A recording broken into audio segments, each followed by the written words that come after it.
Hello there. What the fuck is VTube Studio doing? Hang on. Hello there. Right? No, come on. This is gonna be super scuffed until I get used to it.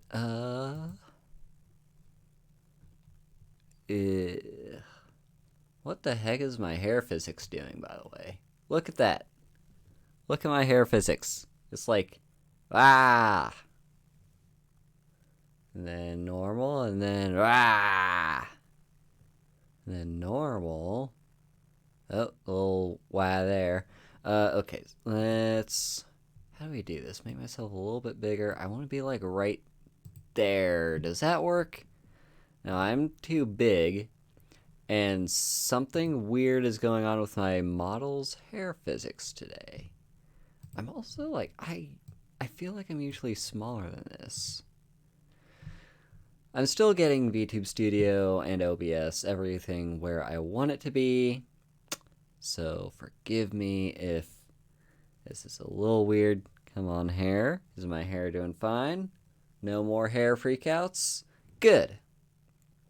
Hello, Ian.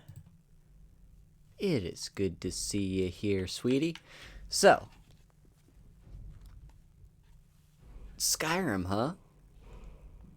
It has been a while since we played Skyrim. Let's load up. Yeah, the quick save got corrupted, but we at least have our autosaves. I do not care about those two mods. They're not essential. So, last time we played Skyrim was on my old PC. Way back in the day.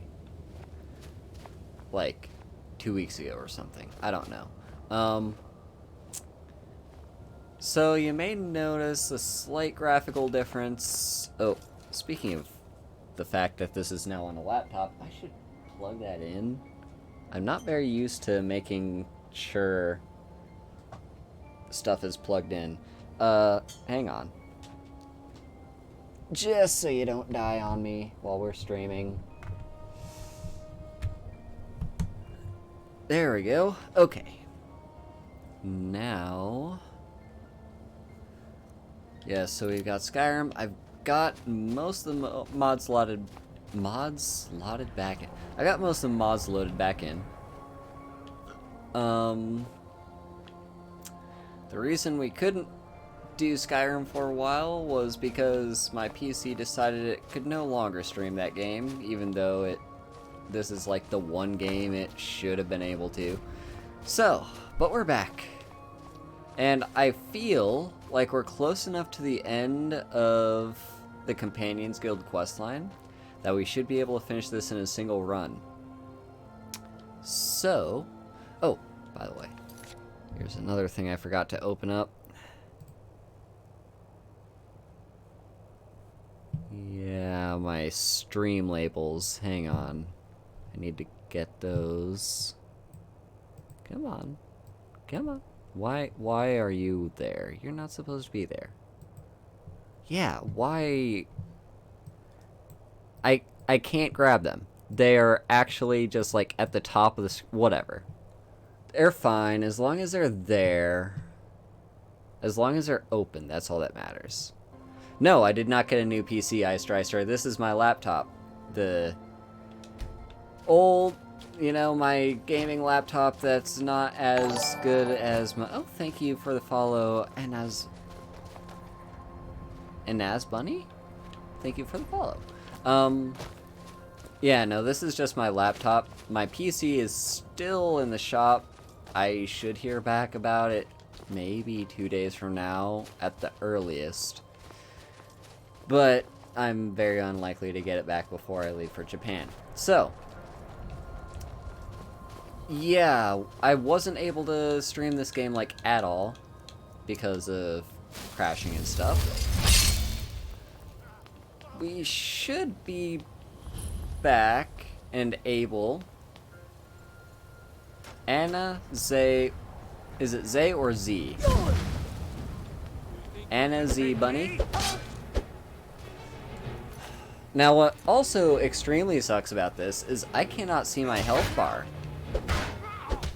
Because I'm, you know, I'm kind of working on a bit of a dual monitor setup right now where I can see chat on one screen and then I can play the game on my monitor.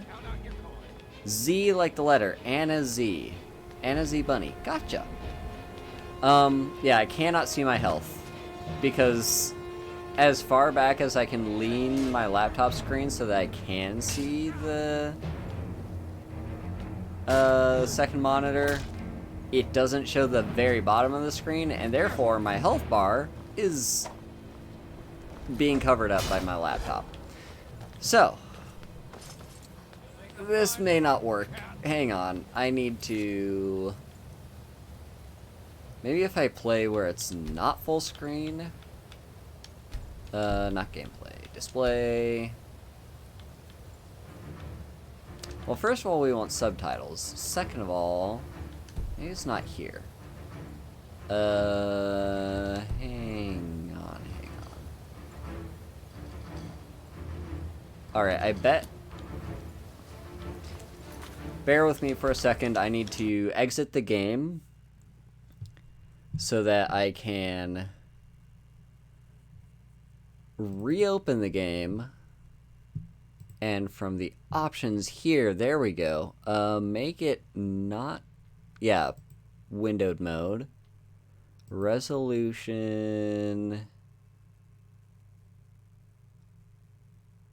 Honestly, this should be fine. Also, my fans are... The fan on my PC is... On my laptop, I should say, is working overtime because it's not used to having to do all this stuff. Oh, that is way too small. No. I mean, I guess it'll work. Nah, never mind. This'll work. Alright, let's move over to OBS so that I can make this the right size. There we go. Go back into the game and should just hit continue. So, this should be fine now. By the way, I've got Mead with me. I actually have 2 bottles of it. Okay. Yeah, I've got 2 bottles of Mead with me. Well, thank you, Anna Z, and I love you too. So, yes, I got 2 bottles of Mead with me. I have... This first bottle is one I've opened a while back, actually. It's Cherry Chipotle from Bee Nectar, if you're familiar with the company. And... yeah, it's got cherry juice and chipotle peppers. This is 14% alcohol. It's 375 milliliters, but like most of the bottle is gone. So the goal is just to finish this off and then move on to the second bottle I have.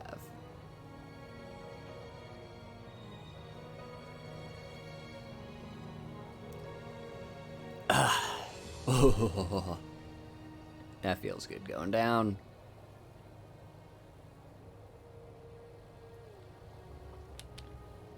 I love meat. Okay. Now, back to the game. That's not the sprint button. This is the sprint button. Yeah, if I don't procrastinate and am actually good, I should be able to finish off this companion's questline. I don't know why I care about this tower. I just kind of do. Because it's something I started doing way back in the day when my PC kept crashing trying to stream the game. And now it's just like, at this point it's just business. You know, I have to finish this. I have to clear out this tower. It's an important tower, apparently. It's just for peace of mind. 2 fewer bandits in the world to worry about. Okay. Let's just do a little bit of lockpicking. And... there we go. Elven Shield. He's fine. He's fine. Where is my companion, by the way? Hello? You! Vilcus! Up those stairs. Good for you. Okay. Let's drop a save. Might as well recast Stone Flesh. I'm not sure if it's worn off yet or not. Alright, now this chief is gonna be annoying.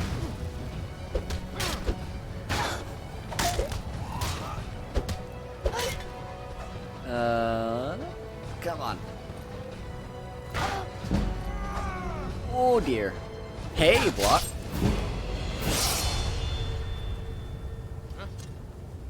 And I died.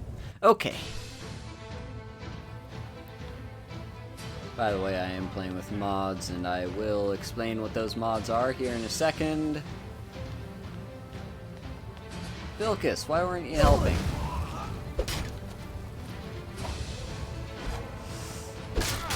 Alright. Come here, you. So, this is also, by the way, an unarmed run of the game. I am only allowed to use my fists as weapons. However, I am allowed to use a shield, and therefore we dub this the Captain America run. And I also make a point of using, you know, some healing magic and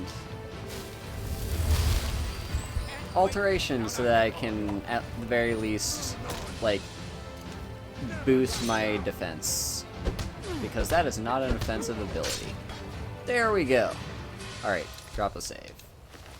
You were annoying. Alright. So that's the chief taken care of. We've looted this stuff. Let's see, was there a chest up here or something along those lines? Surprisingly not. So really we didn't have to. I love you 3000. I love you too, Ice Tricer. Yeah, we didn't really have to do that, did we? But we did, so there. Okay. Anything over here? Not that I see. Okay, so let's take another drink.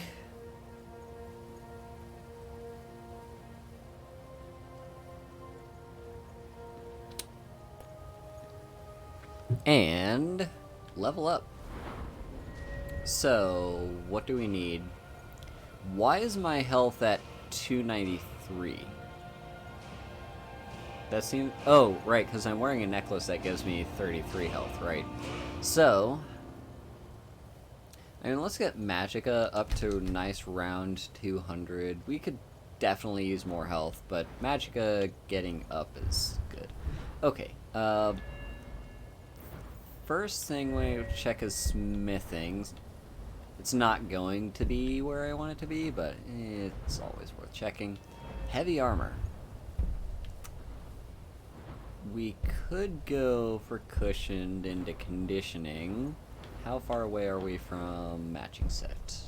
4 levels away. Okay, so that'll be a while.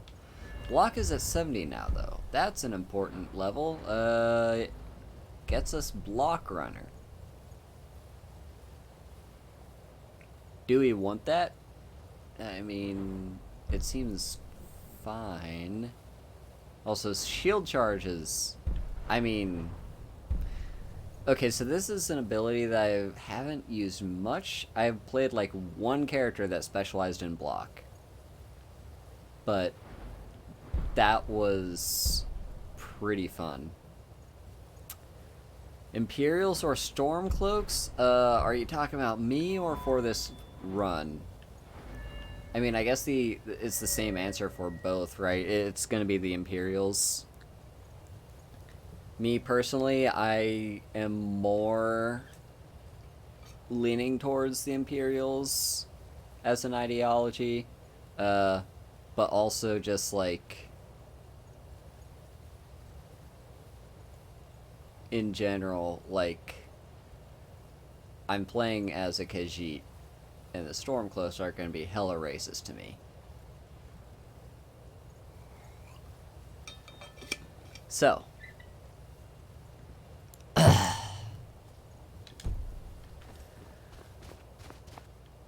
That was... Oh, we didn't pick a perk, did we? No, we didn't. What's an alteration? We have... So we could get more magic resistance.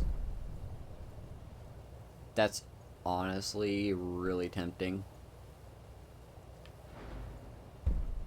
Mage armor is going to be useless to me. Adept alteration can lead to stability, which I'm a while away from taking.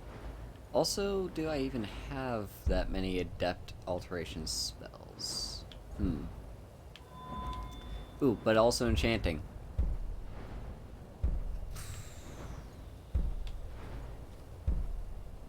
No, I'm taking Insightful Enchanter. I need to be investing more in my crafting stuff, and we're over halfway to level 100 with enchanting. So that's going to be important. Now, where on the map are we headed? All the way south to, I guess, Whiterun. Back to your Vasker, okay.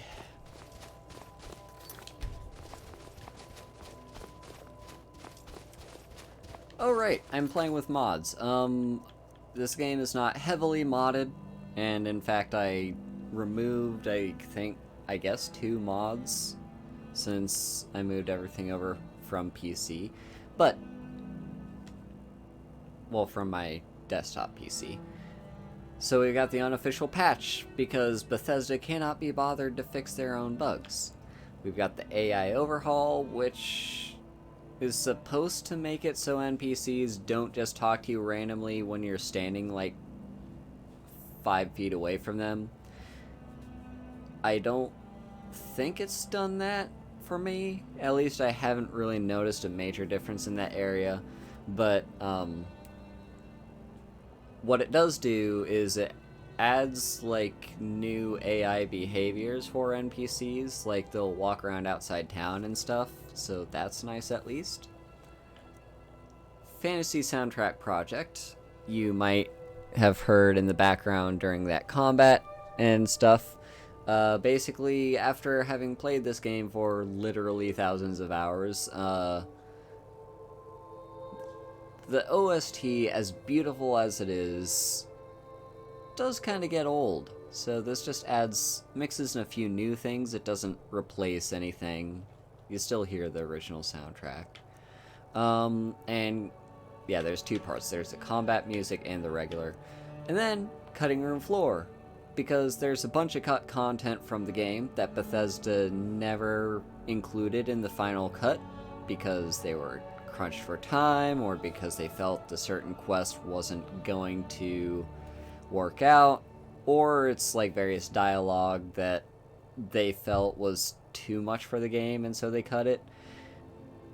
All that sort of stuff that was already ready to be put into the game and wasn't, is with cutting room floor. I used to have like a water mod that improves water or something, but I disabled that because I didn't think it made the water look any better. I will say, as beautiful as this game is, and as much as I love this game, there are 2 things that are ugly as fuck. Number 1 are the people, and number 2 is the water. Like, if we could make those look better, please, that'd be awesome. Dusk Glow Crevice. This is gonna be Falmer, isn't it? Let's not do that. Let's not get distracted. Remember, the goal is to finish the Companion's quest line, which we should not be too far off from doing. Also, let's not forget that I am a werewolf and I have werewolf abilities. I feel like I didn't use those at all in that last dungeon. What is this? What are you? Oh, hello! A Boethia cultist. Okay. We'll take good care of you.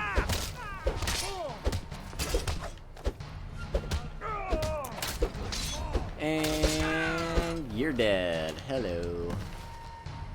Ooh. I guess this is the first time interacting with this. Oh, what is that? Yada yada, something about Boethia and something. Cool. We're not gonna do that anytime soon. It's just gonna sit in our quest journal for a while. You know how it is. Is there anything here? I feel like there's gonna be... Yep. Some of you. Ice race. Come on. There we go. Do I still need Ice Wraith Teeth? Quests.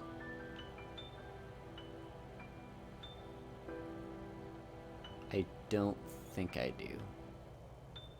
Yeah, I'm pretty sure I don't.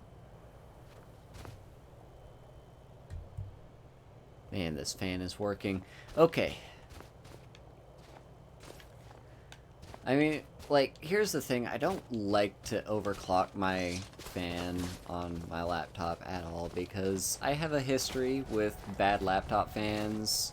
Or basically, I had my first ever gaming laptop. Like a laptop that was specifically designed to be dedicated to gaming. Had a fan that got busted because overuse, I guess.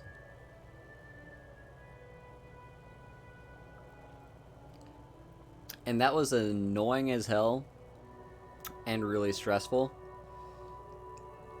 And when I eventually got it brought in to be fixed, I mean, I had to pay for it to be replaced. And also, I think my laptop was away for a while, wasn't it? So, yeah. It just be like that sometimes, you know?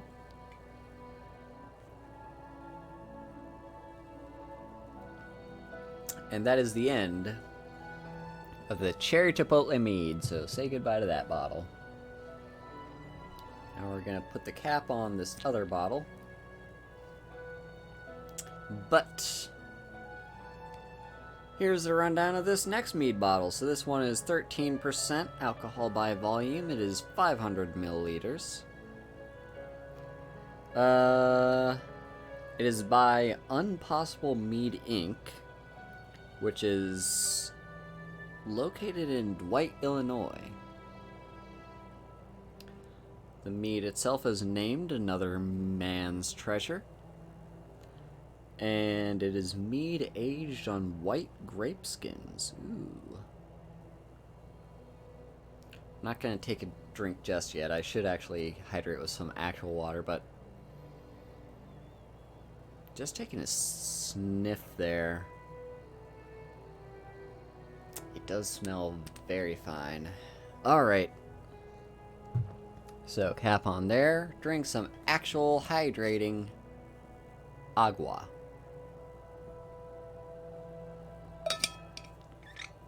Or as they say in Japanese, omizu. Because that's actually the language I should be focusing on learning. Okay. So, just not that far from Dawnstar to Whiterun. Just gonna enjoy our journey, our path down to the south. By the way, this stream, I had an idea planned for it. Oh dear. Oh dear. Yeah, those ads can be very annoying.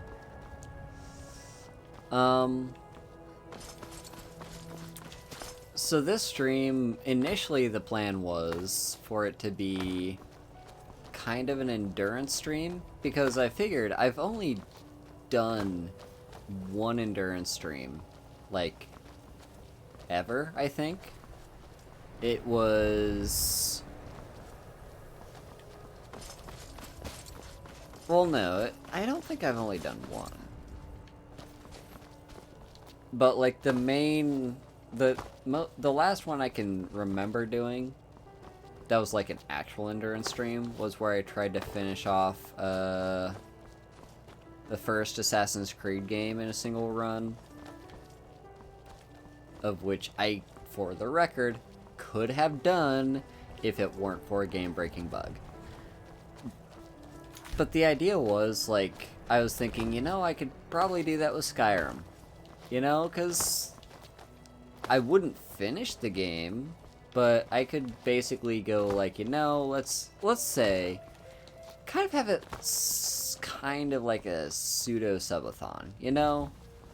Where I basically start off saying, alright, I will stream for 12 hours, but for every sub I get, I add on like an hour or 30 minutes or something. I decided against that just because I have way too much to do. Like, I have to, you know, get forms printed and schedule a COVID test and all sorts of stuff. So I figured I have too much to do for me to, like, actually dedicate time to a full, like, 12+ hour stream. So we're just doing Mead instead. But, you know, it is what it is. And so here's the goal. This will probably... Oh my gosh. Thank you for the gifted sub. That's so generous of you. But no, I will not extend the length of the stream. But yeah, like, the idea was, that this is going to be the last Skyrim stream I do for a while. Because I will be going to Japan in less than a week. Like, my flight is on Saturday. And that's my moment where I'm basically gonna switch out my entire schedule. You know, I'll have some stuff still. I'm gonna see if I can maybe work out a way to still do my ongoing Pokemon Shield collab with Ian. But besides that, pretty much all my current series, that is Skyrim and Crusader Kings 3, will be rotated out for something new.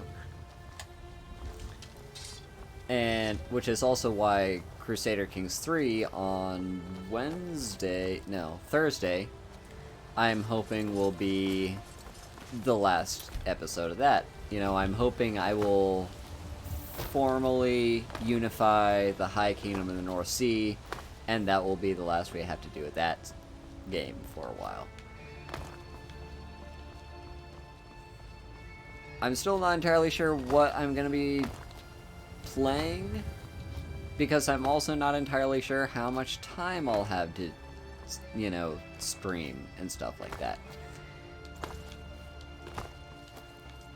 But I know one game I am planning on streaming for October at the very least is Fear Equation. It's a pseudo-spooky, more like psychological horror, kind of post-apocalyptic, rather than it actually being... Look at that texture. Look at that texture, just doing its texture stuff. Oh, Skyrim, never change. Yeah, so... Skyrim is going away for a while. Which is why I wanted to get us to a stopping point where, you know, I could essentially say we've accomplished a decent amount. And that's going to be the Companion's questline.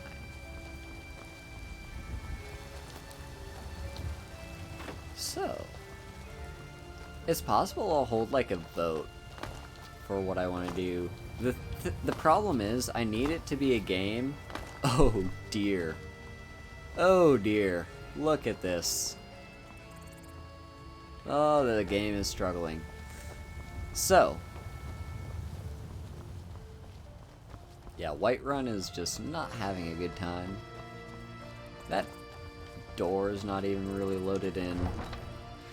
So, yeah, I may hold like a vote or something for what I want The to. others have probably prepared Kodlak's funeral by now.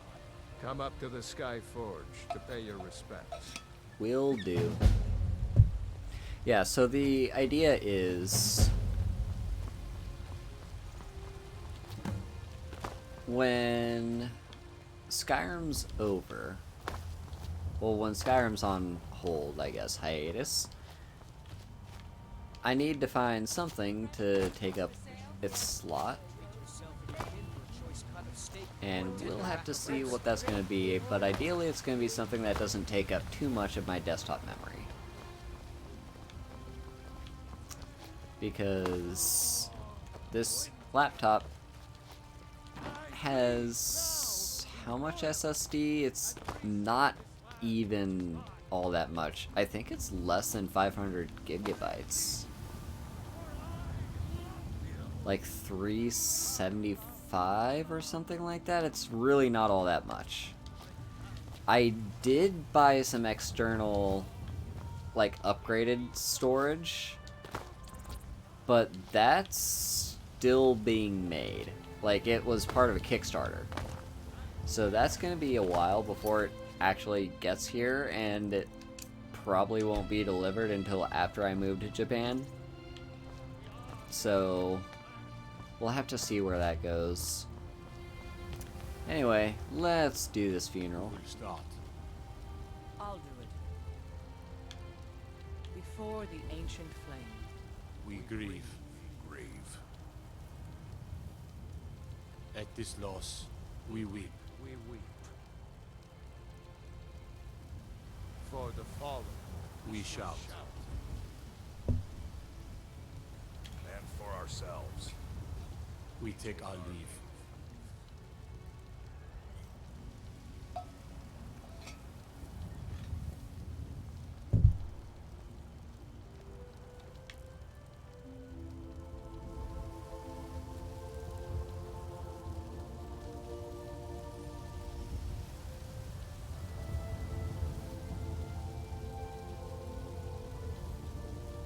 Farewell, His Kodlak. spirit is departed. Members of the Circle, let us withdraw to the Underforge to grieve our last together. Do you have the fragments of Uthrad still? Oh yeah, I'll that's need what to we're prepare getting. them for mounting again. Here you go. Careful with those.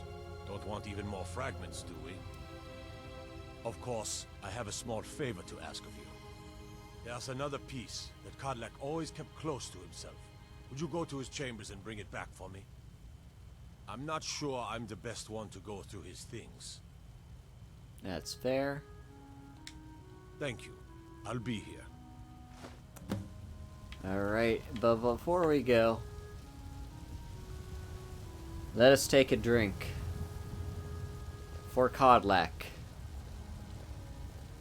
What was his name? Whitemane? Along. Greymane? He Not wasn't a now. Greymane. I feel like it was Whitemane. Kodlak Whitemane. I drink to you. And may your soul rest in... Well, wait, no, you're not going to Sovngarde. You're going to, like, the hunting grounds or something. But we'll save your soul soon. But here's... Drink to you, my friend. My mentor.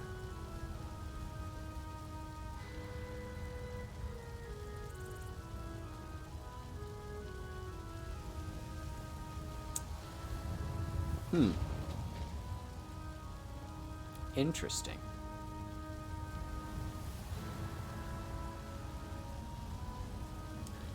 The flavor of this meat is...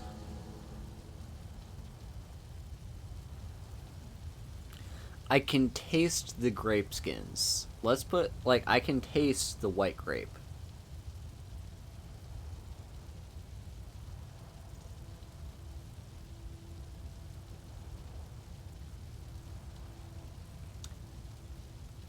Yeah.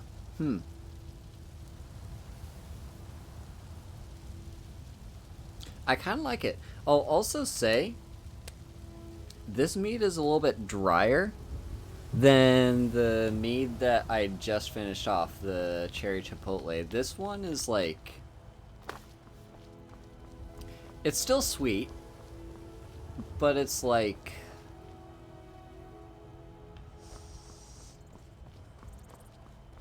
it's drier than white wine. If that makes any sense. But it has this similar taste. Like it feels fresh? Fresh isn't really the right word. Crisp. But not really. It's more of like a smooth crispness, if you know what I'm saying. Because I sure don't. Okay. So we're gonna go through his stuff and... Oh. Yeah, we definitely read that. Is there anything here we do need, though? Aren't there usually fire salts down here? Hang on. Pretty sure if there are fire salts, that's something I need. Maybe I'm wrong. Maybe I'm misremembering. Oh well. We're not gonna touch that coin purse because... Actually, fuck it. There we go. 35 gold added to my pockets. Also, might as well take the rest. He doesn't need them anymore. So, I wonder where this piece could be. Is it oh, it's where the arrow is. And oh, this gold is free for the taking. And Codlac's journal. Now this is a very important journal. So, what we're gonna do is take another drink. Ooh. I just realized those are fruit flies stuck inside the cap. Because they tried to get to the mead because it's, you know, sweet mead, but sucks to be you because you couldn't get through the cap.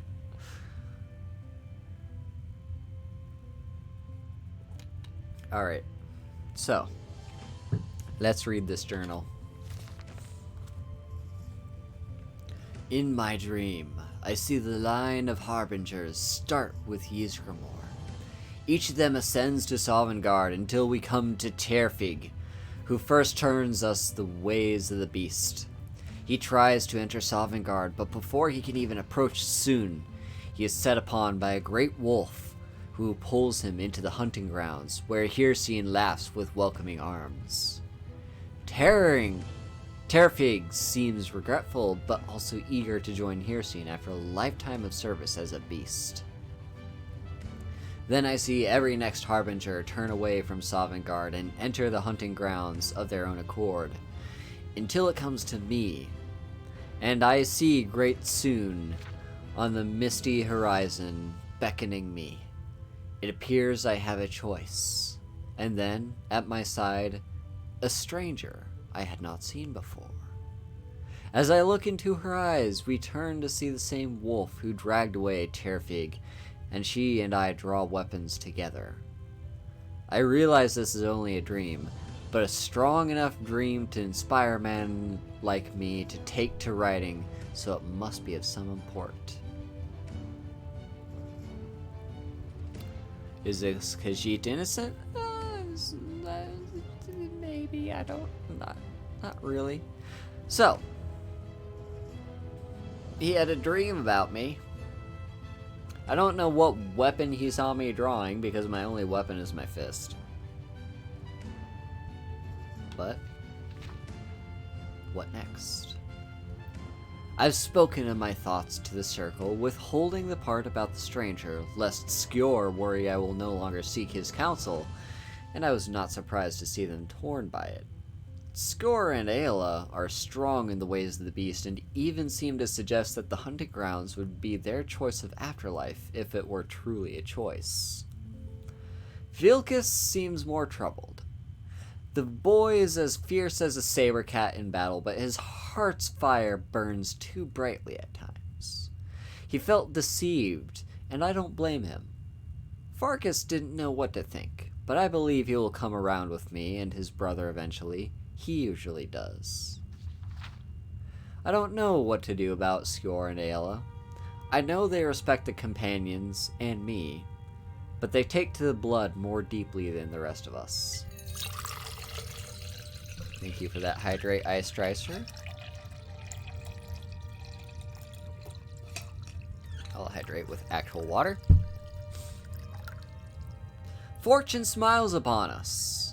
Yesterday, Vilkas was telling me how difficult it had been for him to give up his transformations. Until we can pursue a true cure, the twins and I have chosen not to give in to the beast blood. For me, it's provided a clearer head, but Vilkas seems to be suffering a bit from it. Farkas seems completely untroubled. That boy continues to amaze me with his fortitude. While Vilkas was confiding through the shadows of Jorvaskr, I saw a newcomer approach, who wished to join our numbers. It was the stranger from my dreams, the one who would stand with me against the beast. Vilkas began speaking obliquely, not wishing to air our problems in front of our guest, and I had to be doubly cautious not to reveal anything of our secrets to the newcomer, while also not revealing the details of my dream to Vilkas. I don't know how the politicians deal with these sorts of machinations daily. In any case, I've sent Vilkas to test the newcomer. We'll see if she truly is the great warrior I dreamt of. This newcomer, it seems, is made of decent stock. She calls herself Haru, and has already impressed some of the circle with her mettle. I still keep my own counsel on her place in my dream for now. Let us see what kind of destiny she is carving before hitching to her. In the meanwhile, I look for ways of cleansing my blood. The writings and legends on the subject are sparse and contradictory.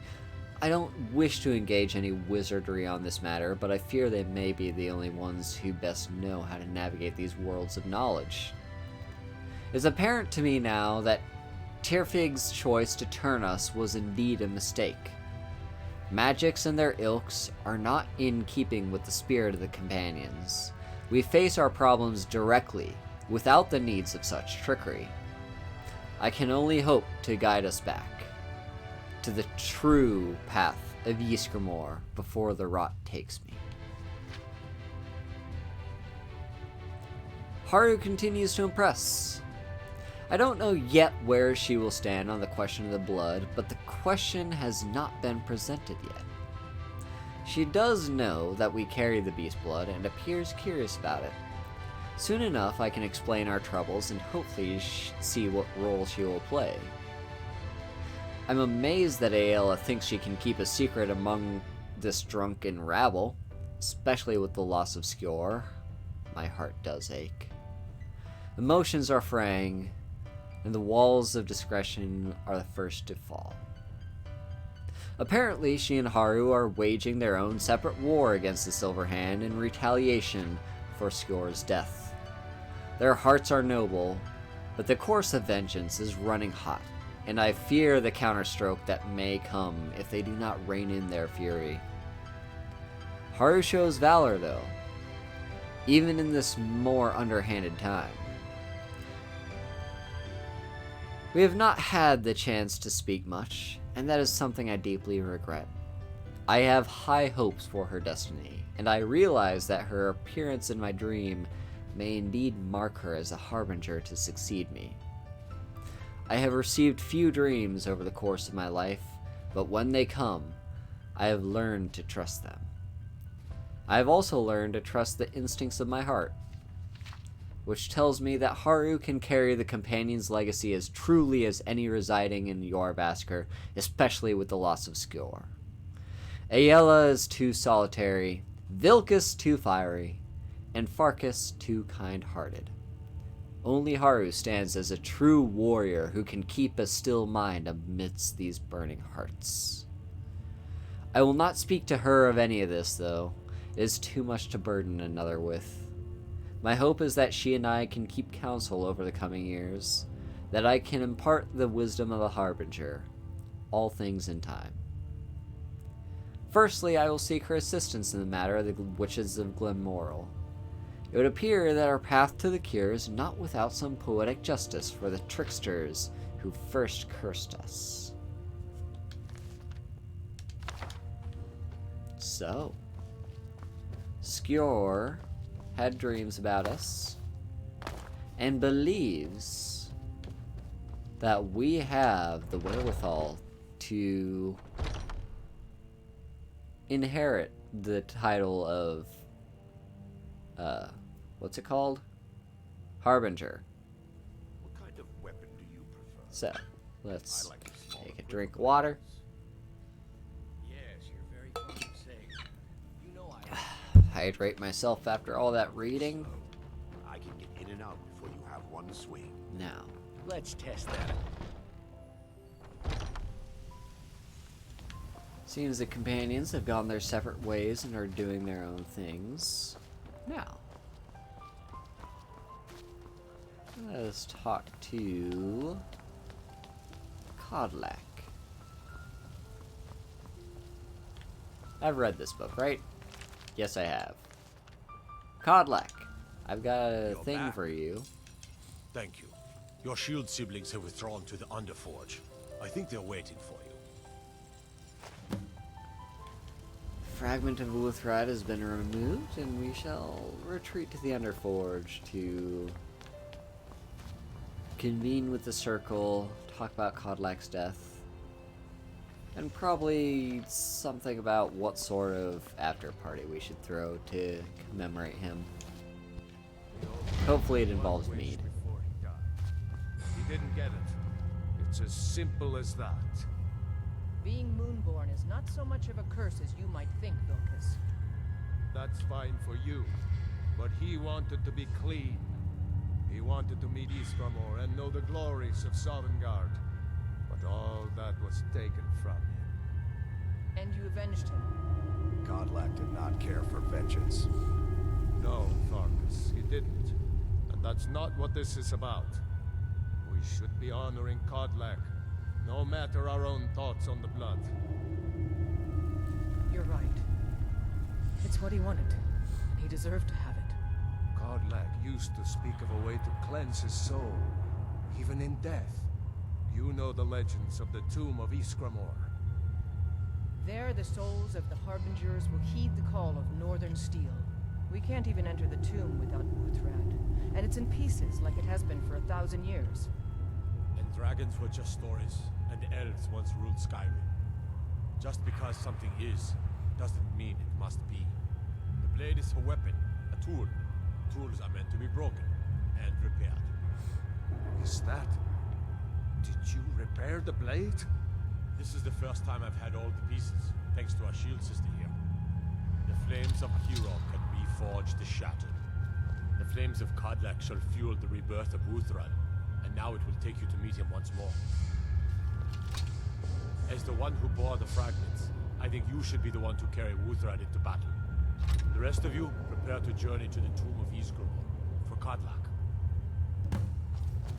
Alright, this is the after party we have planned. We're going to avenge Kodlak. Not avenge. Alright, Anna Z. Thank you so much for the follow and the gifted sub and just for stopping by and hanging out. I hope you have a great day. So, here's how we're gonna honor Kodlak. We're going to the Tomb of Ysgramor, far to the north of Skyrim. What are you looking at? First, check my carry weight. Ah, it's fine. I'm not afraid of you. And we're gonna free his spirit. We do have those heads of the witches on us. And myself, with the rest of the circle, Shall bear Ysgramor into battle, and by bear Ysgramor, I mean just, like, put it on a statue or something. I'm not actually gonna use it, because it's a two-handed weapon. But, we'll metaphorically bear Ysgramor and not Ysgramor, Wuthrad into battle, and honor the memory of the companions in the final mission for the companion questline. But if that's it, like, heck, that's a short-ass stream, so, like, honestly, it's gonna take me, what, like 10 minutes to get there, maybe 20 or so minutes, probably more like 30 minutes to, like, clear the dungeon. So, yeah, that's, like, short of 2 hours? About. So, we'll find something else to do. Maybe work more on our house? That seems like a good plan. But yeah, let's follow the companions.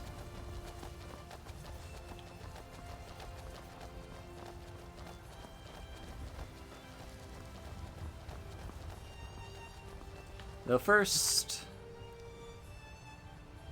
let's take another drink.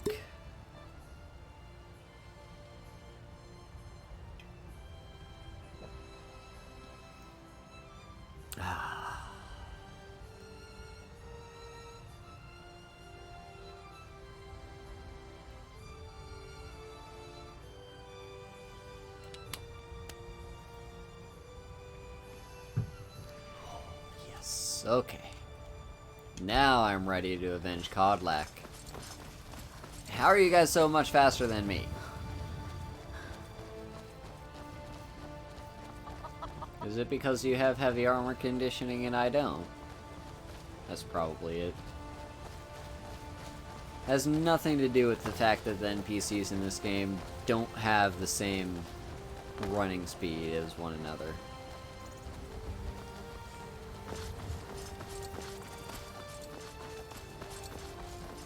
But I'll do my best to keep up with them. Aha, the AI pathing screwed them over.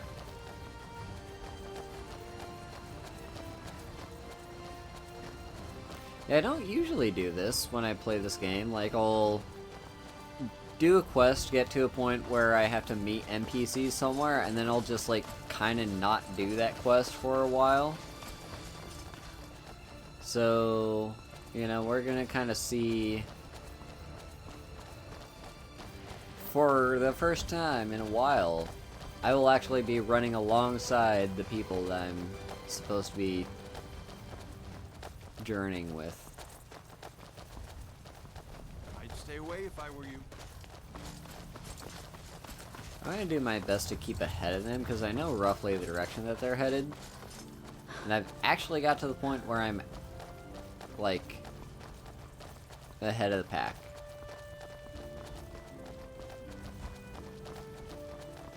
You know what I just had? Like, this instant, I just had a sudden urge to play Fable. You know, I've actually never played the first Fable. Well, like, I played the intro of the first Fable game, and maybe a little bit beyond that.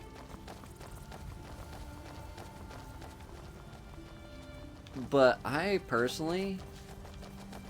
God, Farkas is so far behind. No, that's Farkas. Belkis is so far behind. Yeah, I've actually never played much of the first Fable. Most of my Fable experience is with Fable 2 and 3.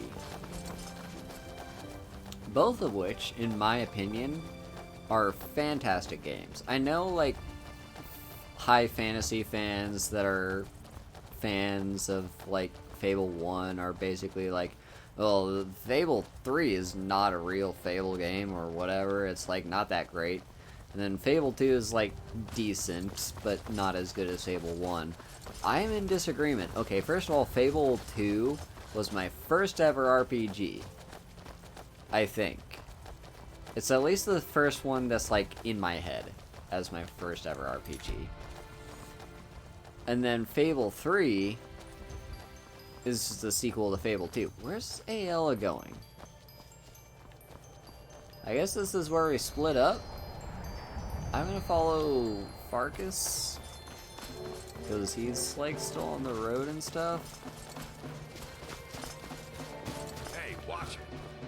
Well, I was following you. Okay, the Ayala has finally come back to us.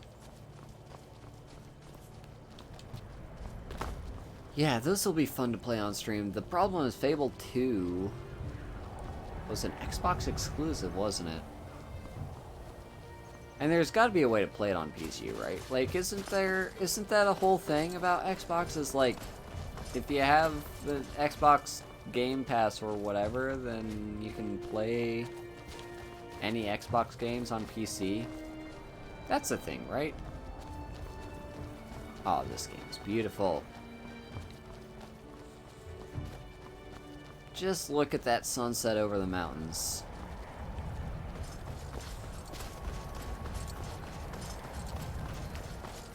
So, yeah. Also,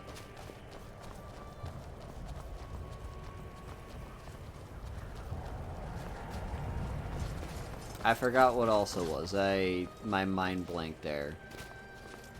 I was gonna continue on with the sentence, and then brain was like, nope, there was nothing else to say. Fine, Ayla, I'm gonna follow you.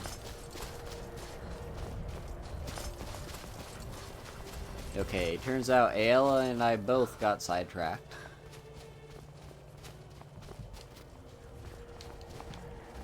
Hope everyone's having a good day.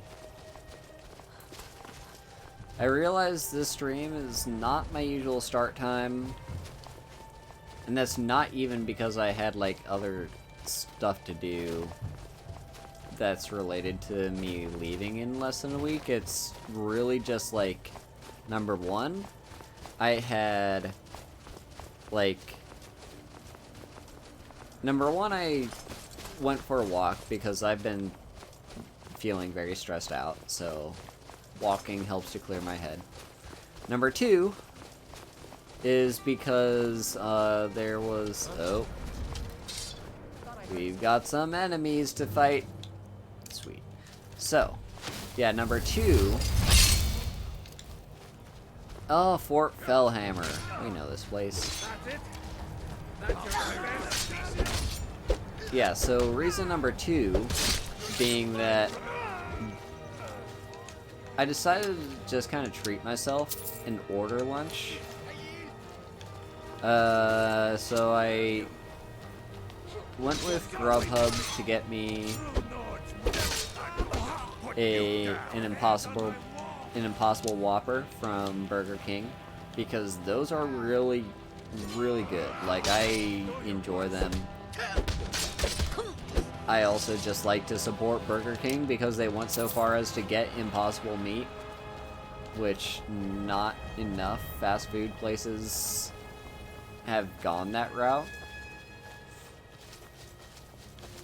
So, you know, I'm like, go Burger King. So I went ahead and treated myself to that because, number one,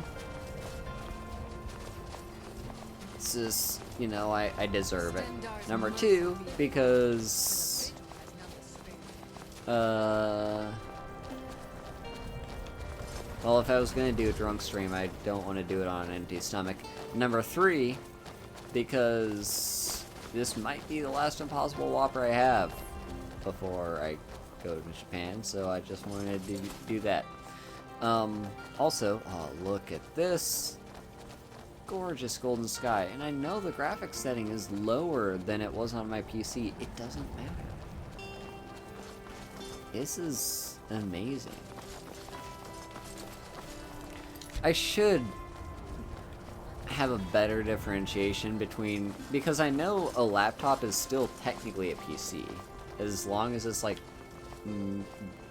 not a Mac.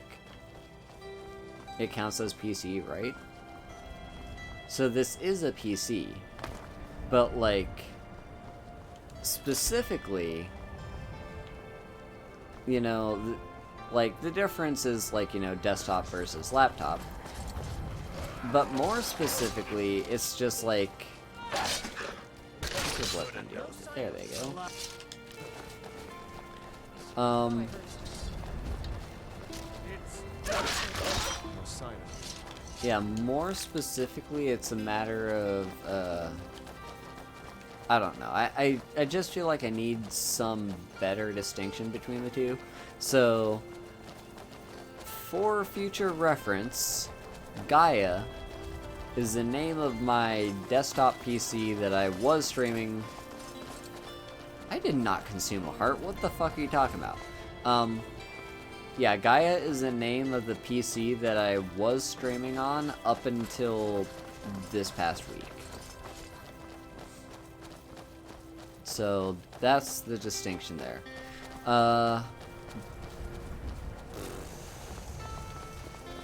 Right, I was talking about Burger King, wasn't I? I went to Burger King. Well, I got DoorDash to Burger King. And then I also... What am I getting to?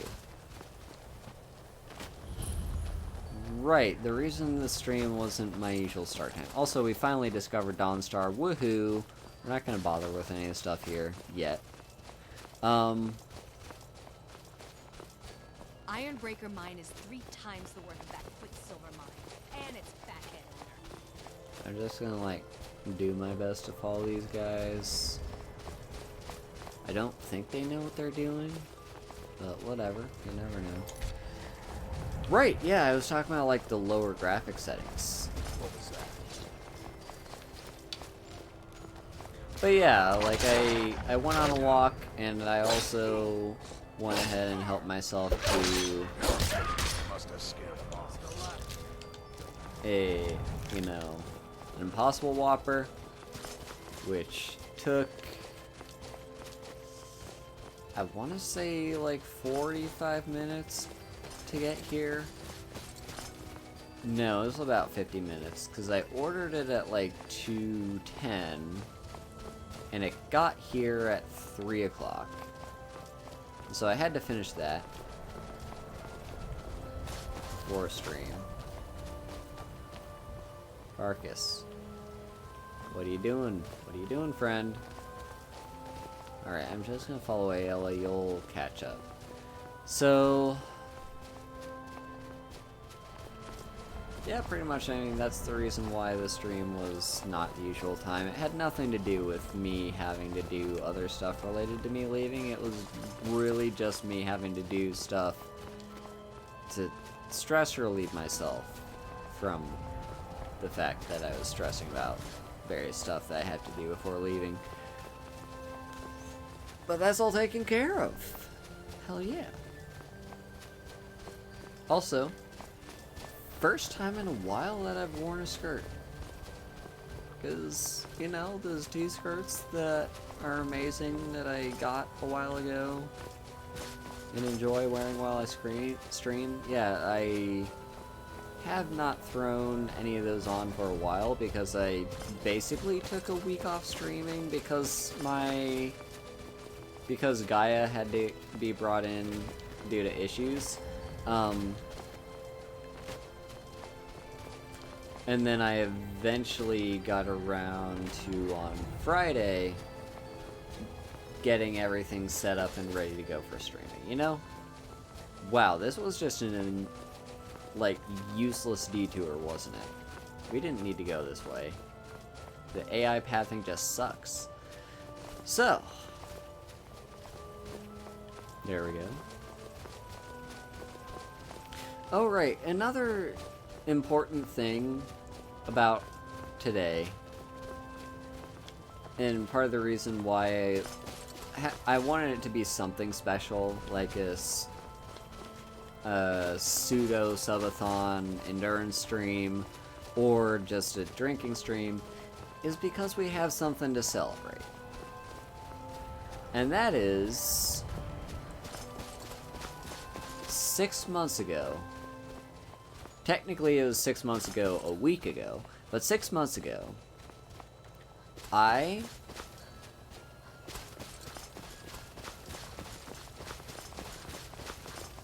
have officially been a VTuber for 6 months. Like, I first introduced myself as Haru Hayes to the entire world on Twitter.com on March 20th of this year, which was over 6 months ago, like 6 months and a week ago. So that's the thing to celebrate. That, and also the fact that I started streaming on April 1st of the year. Yeah, it's Hayes, Haru Hayes. Also, hello, Lacasis. Yeah, so... Yeah, so many people pronounce it Haze, and it's also entirely on me. But if you can read katakana, you can see that in my logo, that's how it's supposed to be pronounced. Yeah, so... I mean, that's reasonable. That's also fair. Yeah, no, Hayes is how it's supposed to be. But initially, when I first came up with, you know, how it's supposed to be read, it was entirely intentional that it could be both read in a Japanese way, as like Haze, because both of those are in fact syllables that are used in the Japanese language, and Haze, an English word. And then I eventually decided it was 100% Haze and not Haze, and then people just keep assuming it's Haze, and so yeah, it's my fault.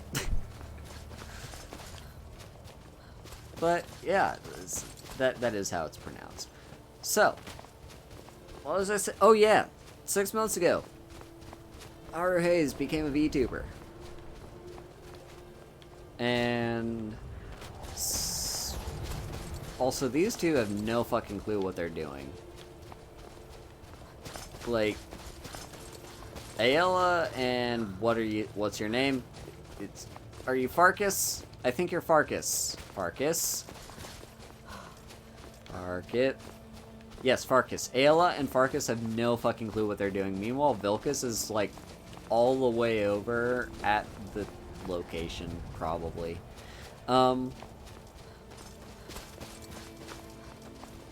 But yeah, it's basically this 6 months, woo! I started streaming April 1st of this year. 6 months after April 1st is October 1st, which is this Friday.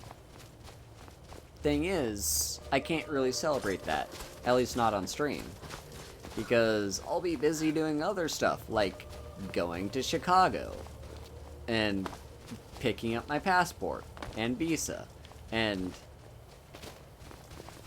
like, preparing for the fact that I have a flight at 9:30 the next morning. So yeah, I won't be able to stream on Friday to celebrate. But there is something else to celebrate on Friday, October 1st. Which is Ian.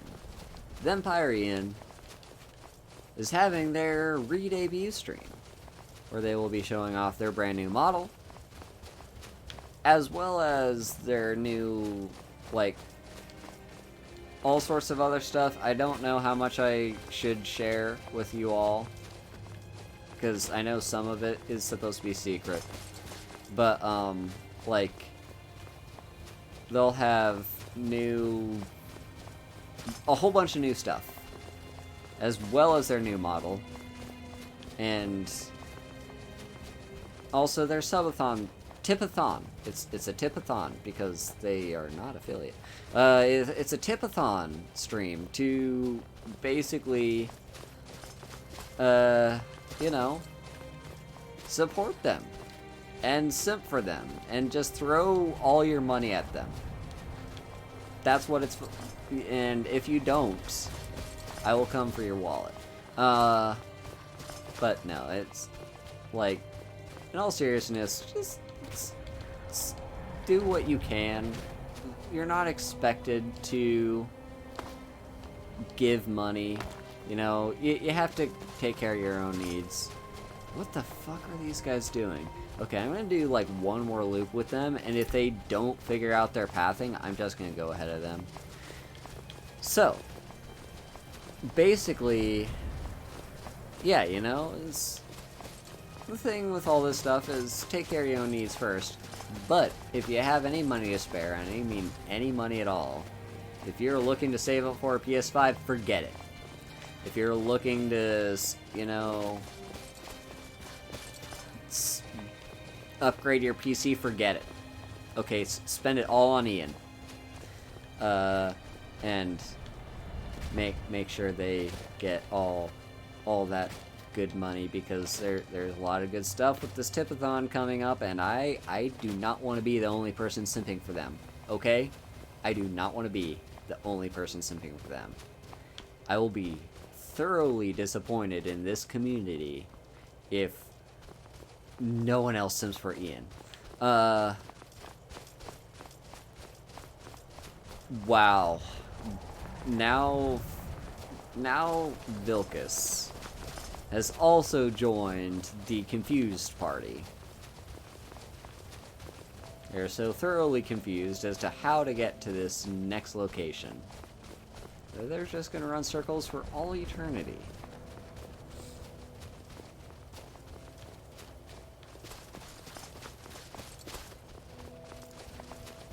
So, well, there we go.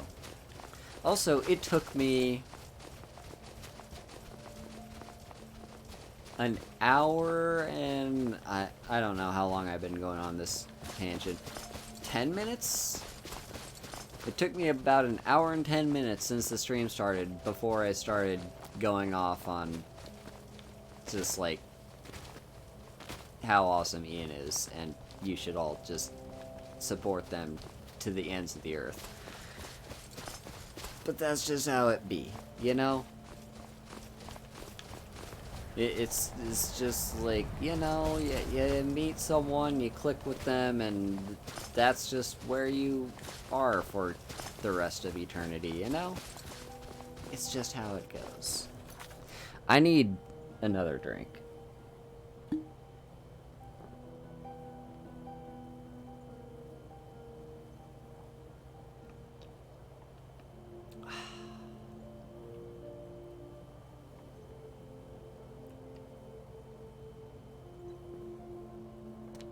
Alright, now, because these three fuckers have no clue what they're doing, I'm just gonna run on to the next location on the map, where the map marker is pointing, and hopefully they'll teleport to me.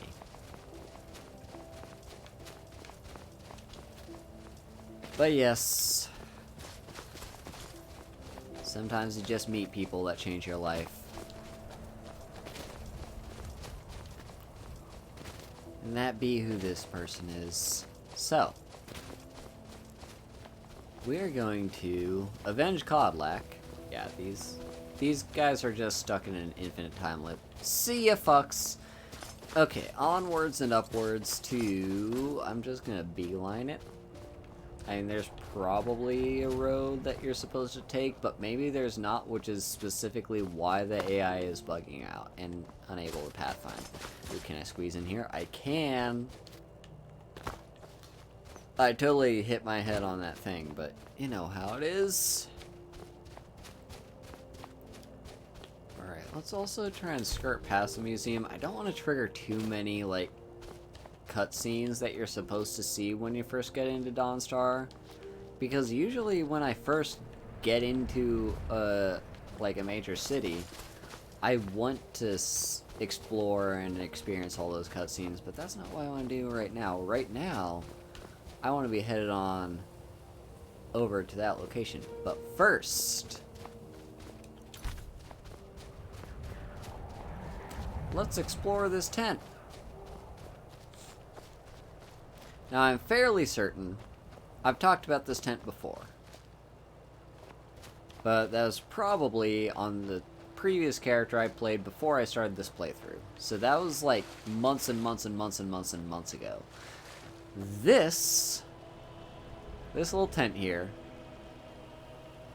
is what we call an unmarked location. That is a location that does not have a map marker. Would you believe it? I can't remember what the location is called, but you know, it's just a little tent looking out over the, what is this, the North Sea? Sea of Ghosts, maybe? I think it's the Sea of Ghosts. You know, it's just a little tent looking off into the distance. 2 bedrolls. Some flowers scattered all over the place. Empty wine bottle. Actually, these aren't empty, but you know, wine bottles scattered everywhere. And boots removed. Now, we don't see any other clothes other than the boots. But you know. And then, we've got not 1, but 2 boiled cream treats. 2 boiled cream treats. 2 bedrolls. 2 pairs of shoes. 2 goblets. And a bunch of wine scattered all over the place. Bunch of flowers scattered all over the place. Something went down here. And my guess is it's not safe for Twitch. Yeah, they probably had a very good lover's time. As for who these lovers were and where they are now, who can say? Maybe there are people that lived over in Dawnstar and still do. They also have a fireplace here, by the way. Maybe that's, you know, this is the hangout spot of 2 lovers from Dawnstar. Maybe. You know, that's if you want to go the more positive route. These people are still around. They just forgot their shoes. Or if you want to go a little bit more dark, you could potentially say that these 2 slept together. It was probably gay, too. Like, there's no reason this was not gay. But these 2 slept together, had a good time, fell asleep, and then either a pack of wolves, maybe a horker, or a bandit wandered in and killed them.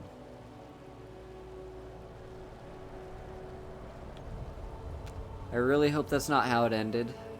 I hope these 2 are still out there, being able to live their life to the fullest, and hopefully, together. And I hope they make it work out.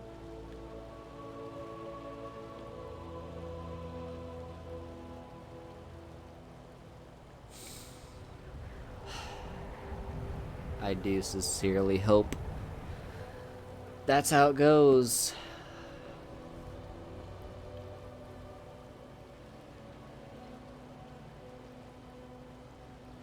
Let's drink to that.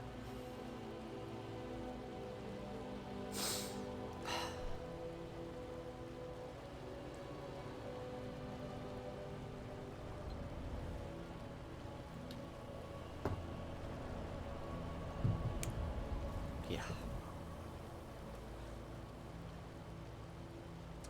I'm rooting for you 2. Oh! I almost forgot. Oh my fucking god. How did I forget? The Amulet of Mara.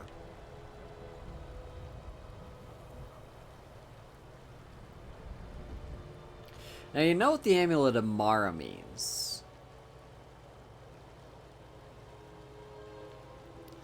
You know, if you were sleeping together and enjoying debauchery, you would assume Debella, right?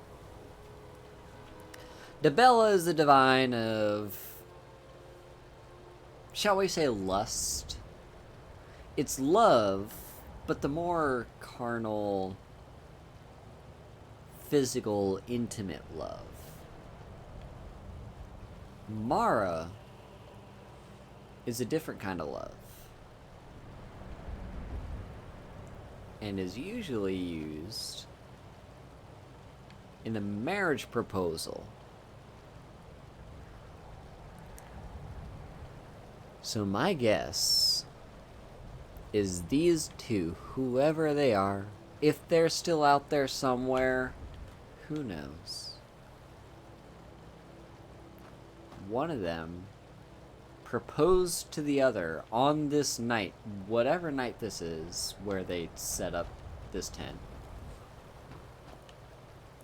One of them proposed to the other right here in this tent. And then they consummated that proposal. That's what happened. So, I will be taking that amulet of Mara, thank you. Hopefully they don't need it. I spent a long time just, talking about this little fuck tent. It's a fuck tent. So, these are not searchable. Nope, they're just boxes. Cool. Little boxing. Boxing, you know? Like oxen? It's a stupid joke. Where... Yeah, here's Ysgramor's tomb. It's possible that those folks, you know, the three circle, are just kind of still on this infinite loop right around here, trying to figure out their way on how to get to the tomb of Ysgramor. So it's possible I'll beat them there. I usually like to follow a road if I can help it, but it looks like that's not in the books for today. Also, look at those pine trees. Just kind of filling out the what do you call it? Oh, some texture just loaded in. Skyline? Yeah, skyline. But more importantly, we've got two other things you can see from here. Let's drop a save. Never know when the game wants to crash. Number one, and you can barely make it out because it's starting to snow. Number one is this statue right here. That is the temple, no, the shrine of Azura. The shrine of Azura. Now, Azura is one of the Daedric princes, but she's one of the Daedric princes that's relevant to the Dark Elves. You know, like, we have all these different Daedric princes. You know, we got Molag Bal, we've got Mehrunes Dagon, we've got Periite. But Azura is one of the Daedric princes that is part of the tribunal for the Dark Elves. So the Dark Elves, if you're not familiar, worship a tribunal. That is, you know, tri meaning three.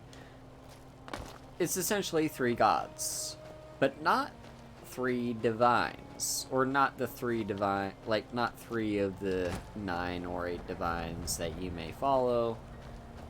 One talking about the Imperial Pantheon. No, no, no.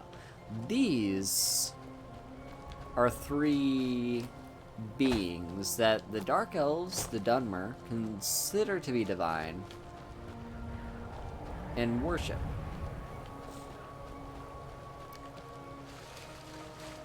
if you've played Morrowind, and I have not touched that game ever, but if you have, you play as the Nerevarine, who is the mortal incarnation of Nerevar. You play as the Nerevarine on Vardenfell, which is a portion of Morrowind, but not the entirety of Morrowind. And, you know, you play as the Nerevarine. And during that storyline, in that game, you will encounter 3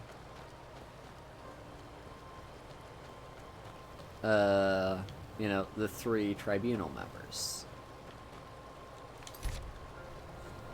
Those 3 being, let me see if I can get this right after having never played the game. Sothasil, not Azura, Sothasil, Vivek, and who's the 3rd? Sothasil, Vivek, and oh, it's gonna bug me that I can't think of the name, but it doesn't matter. The thing is, those 3 are actually people that used some kind of power. I can't remember what kind of power it was, but they used some kind of power to make themselves immortal and essentially make it so that they were like, you know, they replaced the actual tribunal. You know, they became false gods that walked upon the earth and could, like, you know, do all kinds of crazy shit. And they got worship for it. Since that game, the actual tribunal, that is the tribunal of Azura, Boethia, and who's the 3rd one? Is it Nocturnal? I don't think it's Nocturnal. Azura, Boethia, and who's the 3rd? Apparently, when it comes to the tribunal, I can never think of the 3rd. Okay, this is actually actively gonna bother me that I can't think of these. So, we're gonna first take a drink. Second,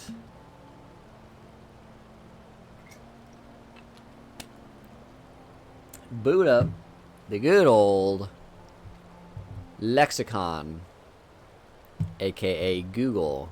Where's my mouse? Cursor.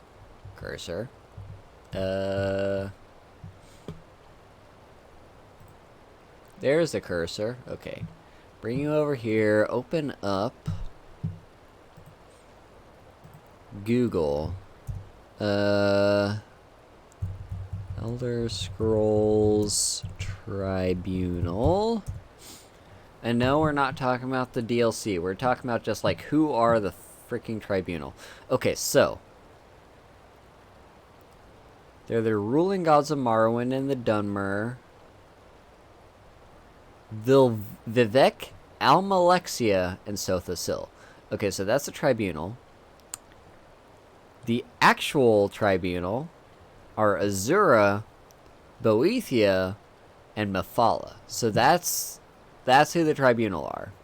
That's who we care about. So, shit! Excuse me there. I knocked over my microphone. Yeah, the thing about this microphone is it's not as stable because my laptop takes up more space than my keyboard did back when I was using Gaia. And because of that, my microphone doesn't have as much space to stand, and so it more easily gets knocked over. But we're fine. So, yeah, the point is, Azura, Boethia, and did I really already forget who the third was? I already forgot who the third was. Azura, Boethia, and...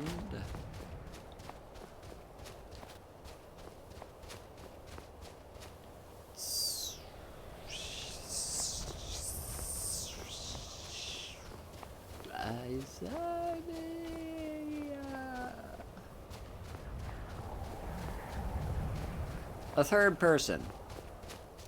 A third Daedra. That's the tribunal. The point is, that's Azura. Azura's an important person, yada yada yada.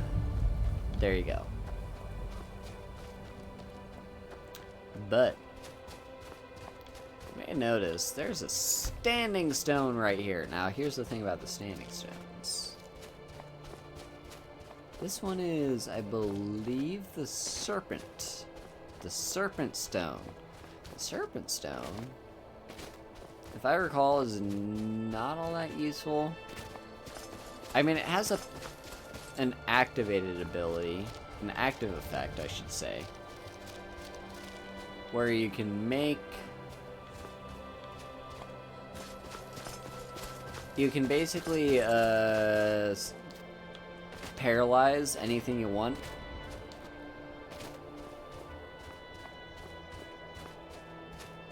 Or this is a Steed Stone. Hang on. Which one is it? No, the Tower Stone. Neither.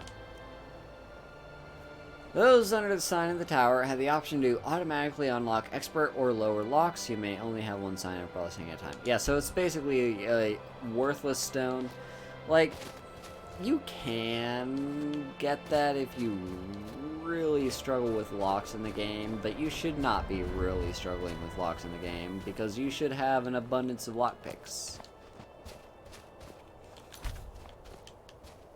Anyway, that's one thing on the skyline right there. The other thing on the skyline is the College of Winterhold all the way over there. Quicksilver. I don't think I need Quicksilver, so we're gonna move on.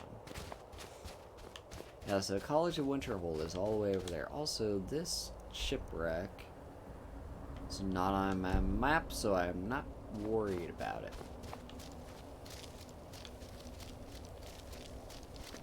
So, yeah, it's College Winterhold. Hey, if you want to do magic, that's where you go. We'll get there eventually. Ooh, what's this? We have a few things. First of all, more ore veins, more iron ore. Yes, yes, yes. Give me all the iron ore. Let me have a drink while we harvest this iron ore.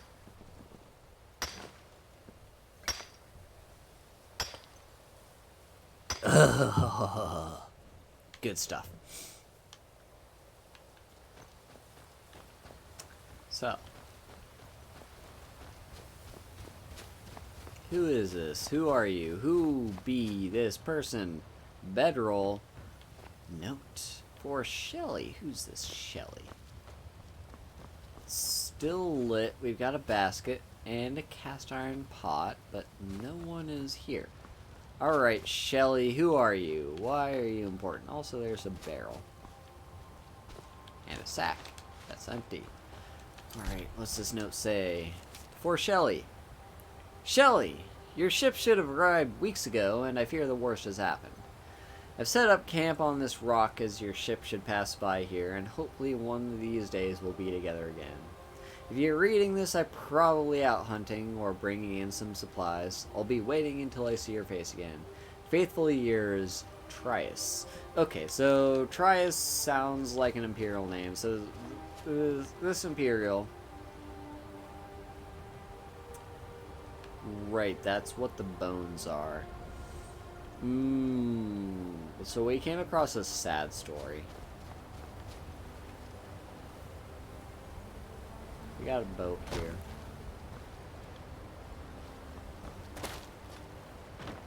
And an oar. 2 oars, in fact. So Trias, came all the way here. Because he knew his loved one, Shelley, would arrive on the northern coast. On the northern coast, Shelley would come and reunite with Trias.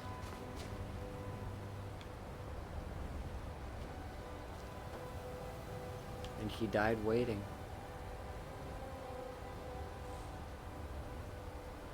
It's possible she died at sea. Maybe she's on that shipwreck all the way over there in that map marker. Off to the north. But whatever the case may be, these two were never reunited. It makes me sad. I wish they could have been reunited one last time, just so they could say their love to one another. But they couldn't.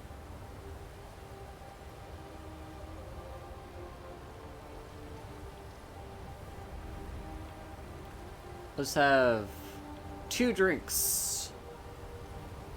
One for Shelley and one for Trias.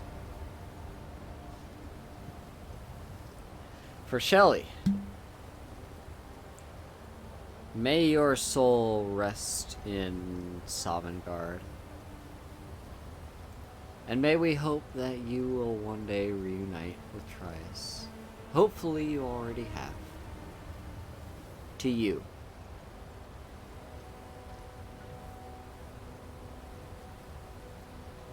And to Trias, who, as any lover should,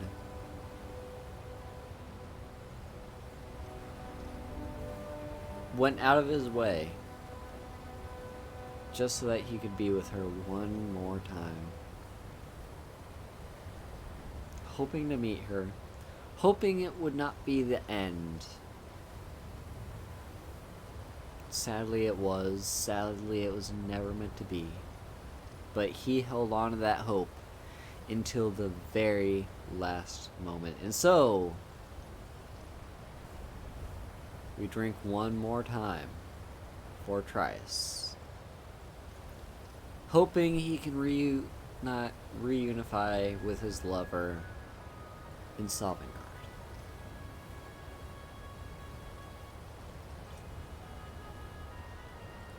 Oh, that was a wimpy sip. Come on, I can do better than that.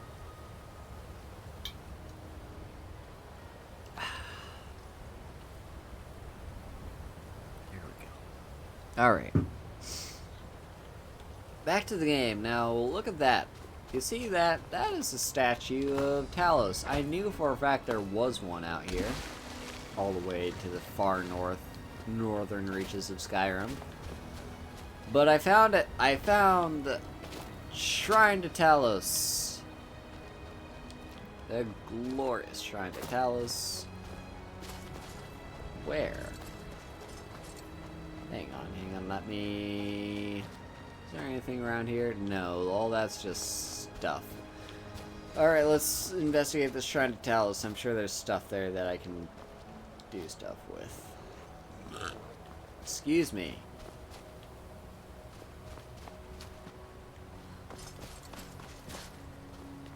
Well, there's a shrine. Do I have an active effect? I hopefully do. When was the last time I prayed at a shrine? I don't. Alright, Shrine to Talos. Here we go. Now, we got Apothecary's Satchel.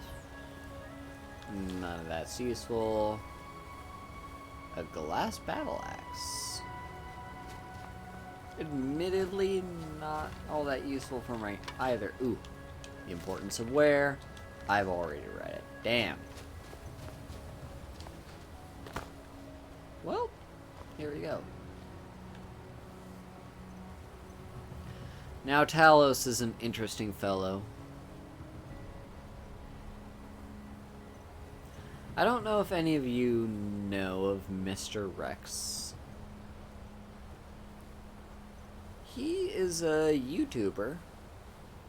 Not a VTuber, but a YouTuber. who has done various lore content. Most of his lore is related to, like, you know, D&D these days. Like, he does all sorts of D&D related lore. But here's the thing. Like,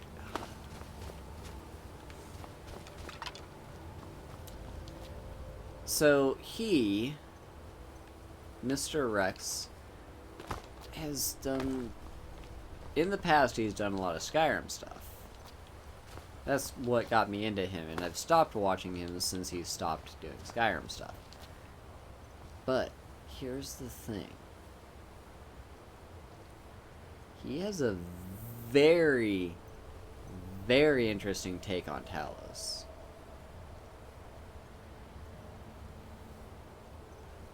Let me just point this out to you, okay? Human, Talos, holding a sword, pointing down to kill a snake. Now, in all of Elder Scrolls history, in all of Elder Scrolls lore, there is one person in particular that stands out as represented by the snake.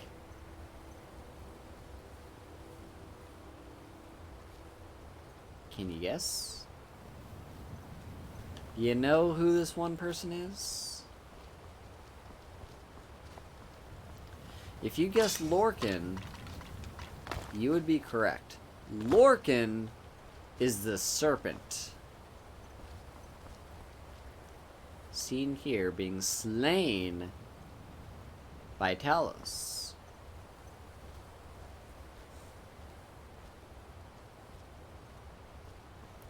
So the theory that Mr. Rex proposed in one of his videos is that Talos,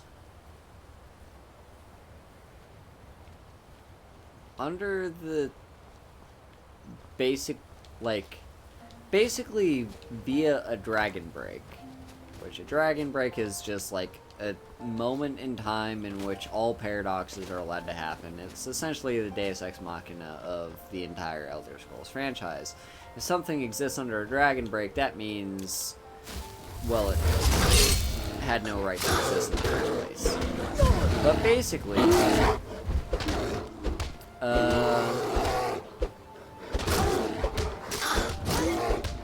via a dragon break. Also, I'm seeing the desktop audio and my own audio going in the red, so let me fix that real quick.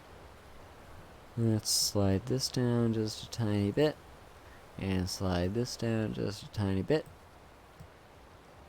Alright, that should be fine.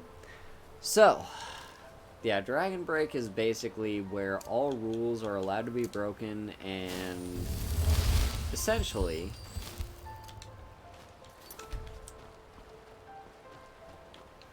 Talos via something something Dragon Break something something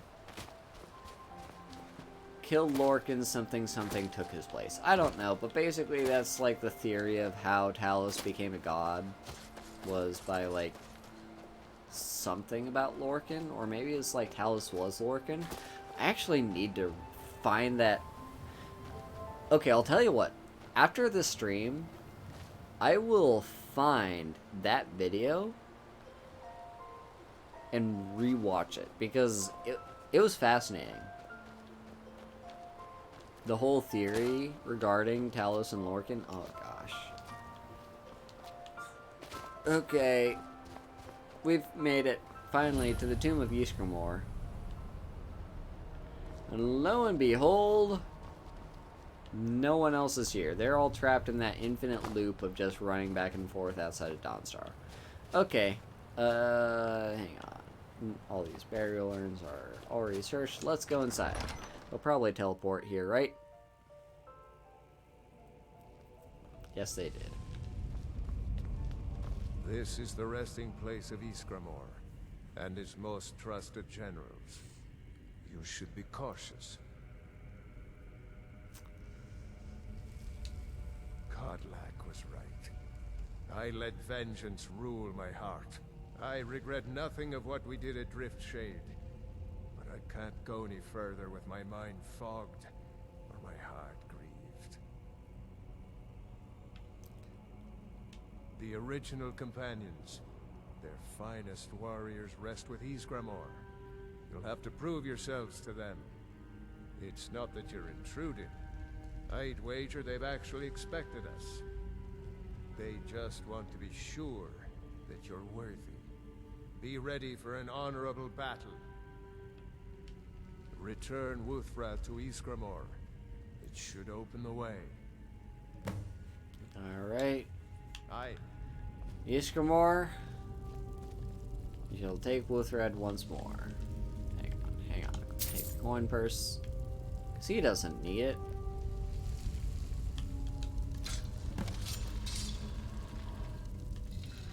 And at this point, if I wanted to, I could take it back, but I don't want to because I have no use for it. Is there anything over here I care about? I like vaguely recall one of these side rooms I could open and had some stuff in it. Maybe I'm misremembering. One of these two side rooms will be like the exit, but the other one has to be like a secret, right? Fairly certain that's the case. Alright, whatever. Let's go. For Kodlak! Wait a minute, what? What's the... Why is this pointing me? Where is this point? Oh, it's all the way down there. Okay, never mind, and I got distracted by the arrow. For Kodlak! Let's... 1 second. Take a drink for Kodlak.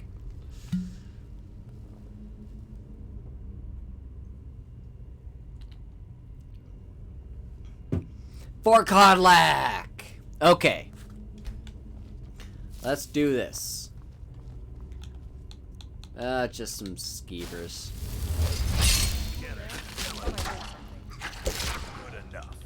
Normally skeevers would be a problem because they give you diseases and stuff, but hey, guess what? As a werewolf, that's not a problem. Okay, now we've got some actual containing ghosts. I should be able to take them out just fine.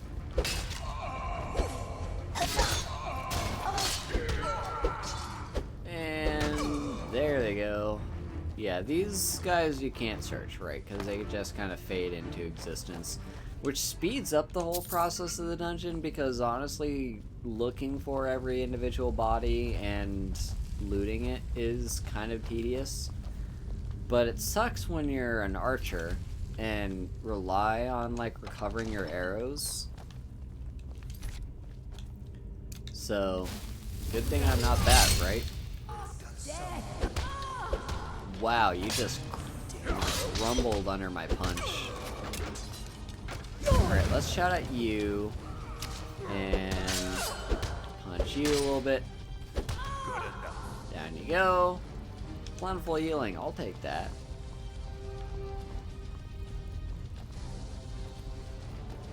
Anything else? Well, we've got a Draugr and another Draugr. Let's take that other Draugr. Take its money. Have I ever mentioned how much I love Skyrim?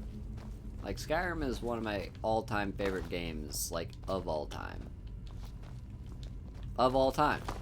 Like, it's a fantastic game. Stands up, like, it basically is the crux of what led me into a whole bunch of other different games. And it's also just a game that I always will come back to. Skyrim's amazing.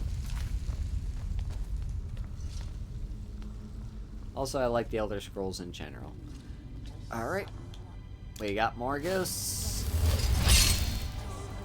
Well, I like Elder Scrolls lore, I should say. I have not done too much with actual, like, other Elder Scrolls games besides Skyrim. I'd say the one I've probably done the most with is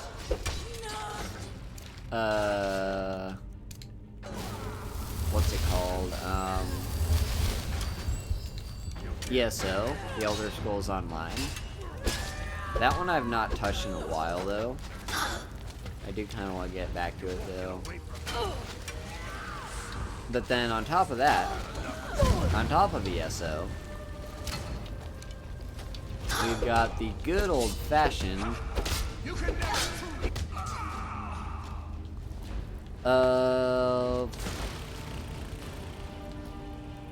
well, basically, like, all the other Elder Scrolls games. Like, I briefly got, I briefly, like, tried getting into Arena, the first Elder Scrolls game, just to see what that was like.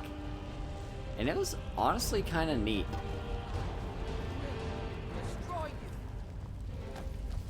Okay, so Farkas at some point is gonna say something about, like, I can't do spiders.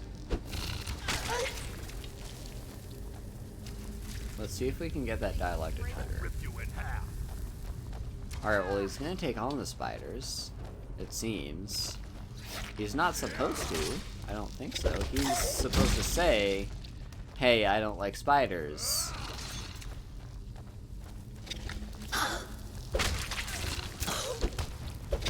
Okay, you know, I'll deal with these.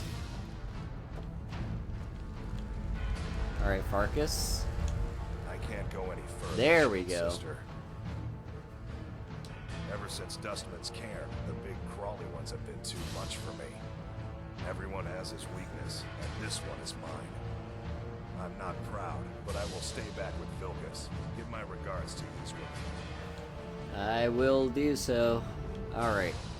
Now it's just me and Ayla.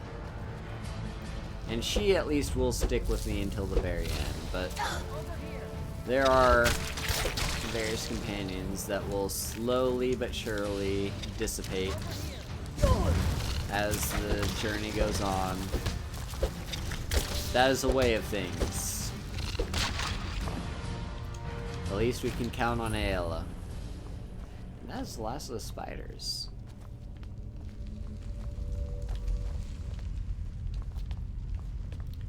Here's a little chest. Let's loot the chest. See what's inside. Nothing! Good to know. Okay. Hello, Kirk. It's good to see you, friend. I need water.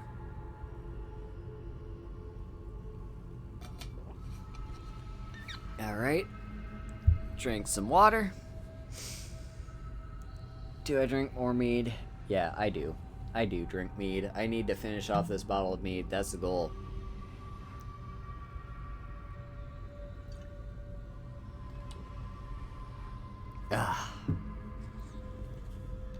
I'm doing the last Companion's Quest. So it's the Companion's Quest line. Yeah. Yeah, it's in the title of the stream. It's fine. Yeah, the goal is to finish off the Companion's Quest line because I kind of started that a while ago and I want to at least finish that.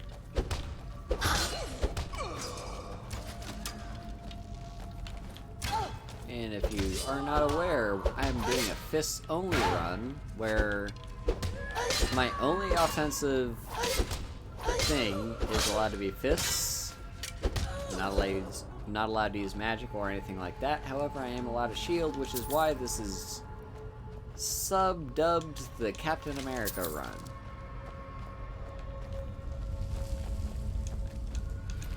Ah, no, I don't want that mace. Hang on.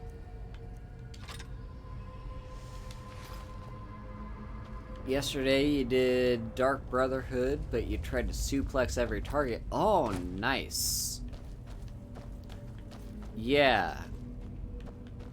Downside of using a shield is you're not allowed to get any of, like, the kill cams when you finish off an enemy. You just punch them endlessly. There's no cutscene. that's a neat little challenge right there.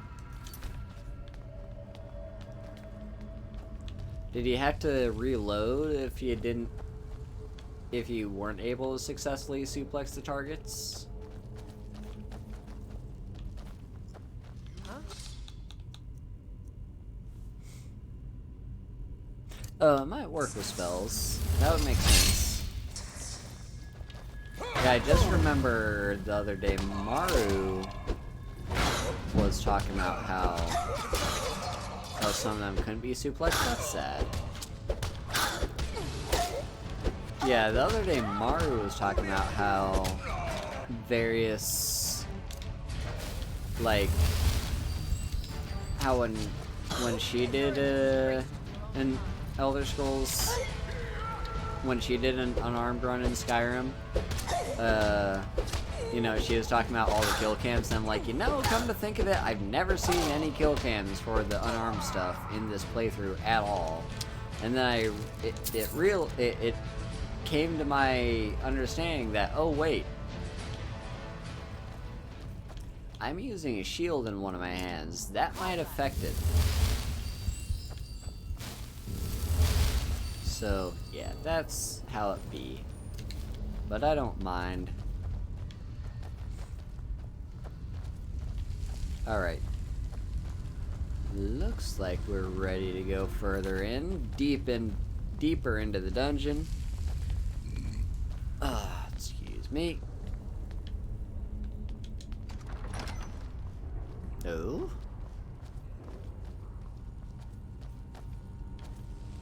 Interesting. For Codlack. Yes, for Codlack. Managed to suplex a vampire into a bucket? Nice. Very nice.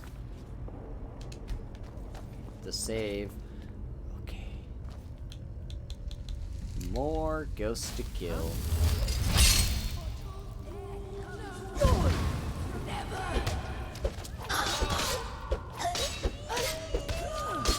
Yeah, I may be ganged up on, but it's fine.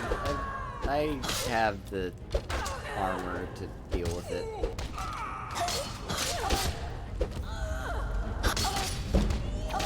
Hey, 69, nice.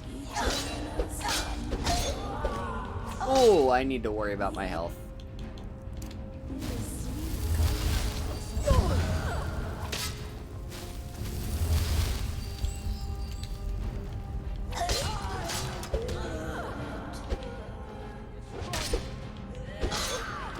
Maybe block with my shield more. Okay, that was a useless slow-mo.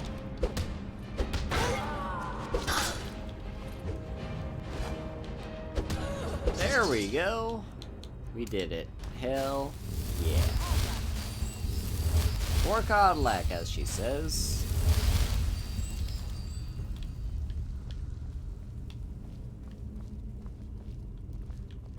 Alright, now, anything else? Nothing else? Nothing in this room. Gotcha. Onwards and further into the depths. And here we are. And we've found Codlack. Greetings, Shield Sister. Of course, my fellow Harbingers and I have been warming ourselves here, trying to evade hearsay. You see only me because your heart knows only me as the Companion's leader. I'd wager old Vignar could see half a dozen of my predecessors. And I see them all. The ones in Sovngarde, the ones trapped with me in Hearsay's realm. And they all see you. You brought honor to the name of the Companions. We won't soon forget it. Yeah, I think I'll be keeping my werewolf form for now. Also, I just want to point out, and this is the first time I've ever noticed this, he just referred to, like, he just said your heart only sees me as the leader of the companions. Do you recall how in the start of the companions questline and through the entire duration of the companions questline he emphasized like, oh, the companions has no leader? He just said, your heart only sees me as the leader of the companions. I just want to point that out. Okay. Did he now? I can only hope. You still have the witches' heads. Excellent. Throw one of them into the fire. It will release their magic. For me, at least. Alright, time to take care of your thing.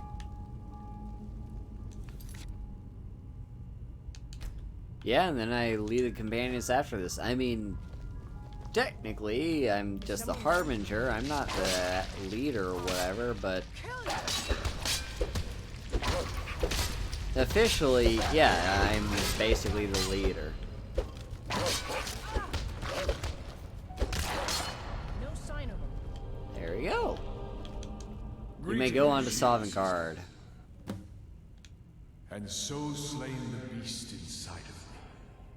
I thank you for this gift. The other harbingers remain trapped by Hircine. Perhaps from Sovngarde, the heroes of old can join me in their rescue. The harrowing of the hunting grounds. It would be a battle of such triumph. And perhaps someday you'll join us in that battle. But for today, return to your master. Triumph in your victory. And lead the companions to further glory. And again, he said lead. Did I hear right? Did he say you were to lead the companions? Yes, Did I hear right? he said Did he say you were to specifically lead the companions? lead. Did I hear right? Did he say you were to lead the companions? He did indeed. You've earned the right. Your strength and honor are apparent to all. And it's my honor to be first to address you as Harbinger. Let's go tell the others. Freaking poggers. We did it. We cleared the dungeon. We got... basically... yeah. Huh. Seriously, like he makes a big deal about, oh, the companions don't have a leader, they have the Harbinger, who's basically just like an advisor. No, he specifically used the word lead at least twice. Welcome back, Anna Z. It's good to see you back. Love to have you here. Okay. So yeah, we finally cleared the final companions dungeon. Yep, pretty much. That's exactly what happens, Kirk. We get declared the leader and then we don't do any leading. Alright, let's loot this chest. Got some money. I forgot, I didn't check what that was. I got too hasty. What? Necklace of the Squire. I mean, I guess I'll take it so I can disenchant. The Shield of Ysgramor.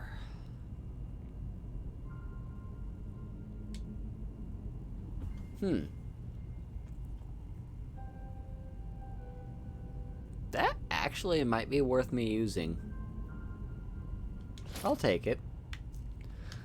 Yeah, like, let's take a look.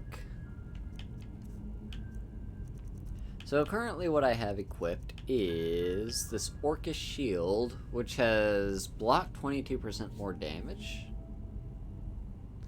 The Shield of Ysgramor has 11 points fewer armor rating, which is fine. Like 11 points I don't think is all that much, but just compare it to the fact that I get 20 additional health points and bonus magic resistance. I think it's better.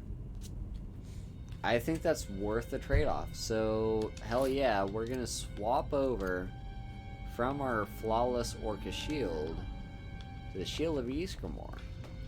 And we're also not gonna get rid of our werewolf form just yet. It's possible we'll use the vampire form at some point. But until then, the werewolf form, I think, will serve us just fine. So, yeah, we got our Shield of Ysgramor now, which I think I've never used in another playthrough before. Pretty sure I never used the Shield of Ysgramor before. Also, since we've freed Kodlak from the grasp of Hircine and cleared out the last dungeon related to the companions, let's take another drink to that. Take another drink of our mead.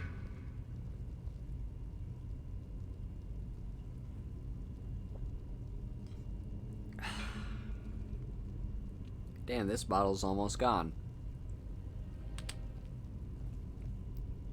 Mead is very good. I do enjoy me some lovely, lovely mead. Oh yeah, Spellbreaker is great. If you're playing a shield run, like a run that uses shields at all, Spellbreaker is just like probably the best shield you can get.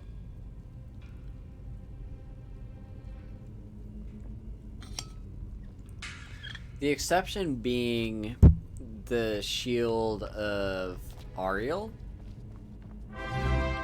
Emery, thank you for the raid. Hello, friend. Yeah, I would say Ariel's shield is like maybe the exception of being better than the shield, than being better than Spellbreaker. But here's the, yeah, we are indeed Skyriming. We just finished the last companion's quest. So, I mean, we've got a few more dialogue to do, but for the most part, we're done.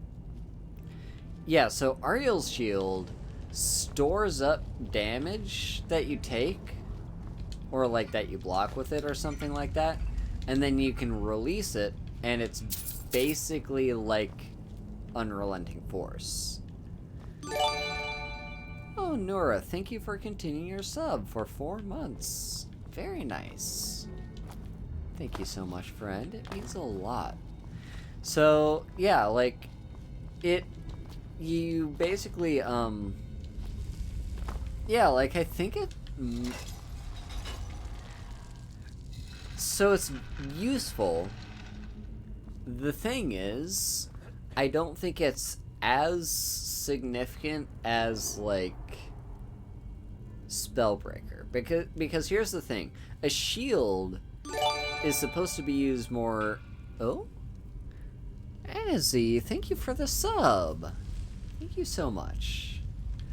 Yeah, like, a shield is supposed to be defensive. It's supposed to protect you. And that's why Spellbreaker is very important, because Spellbreaker has the ability to protect you from stuff that a normal shield cannot.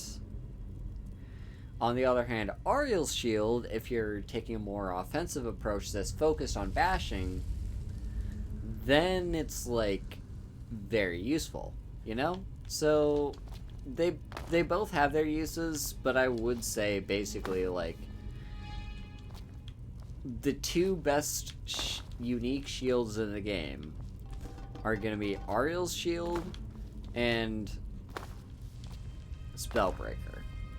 But for now, what we have is the Shield of Ysgramor, which I think is better than our current main shield of the Orcish variety.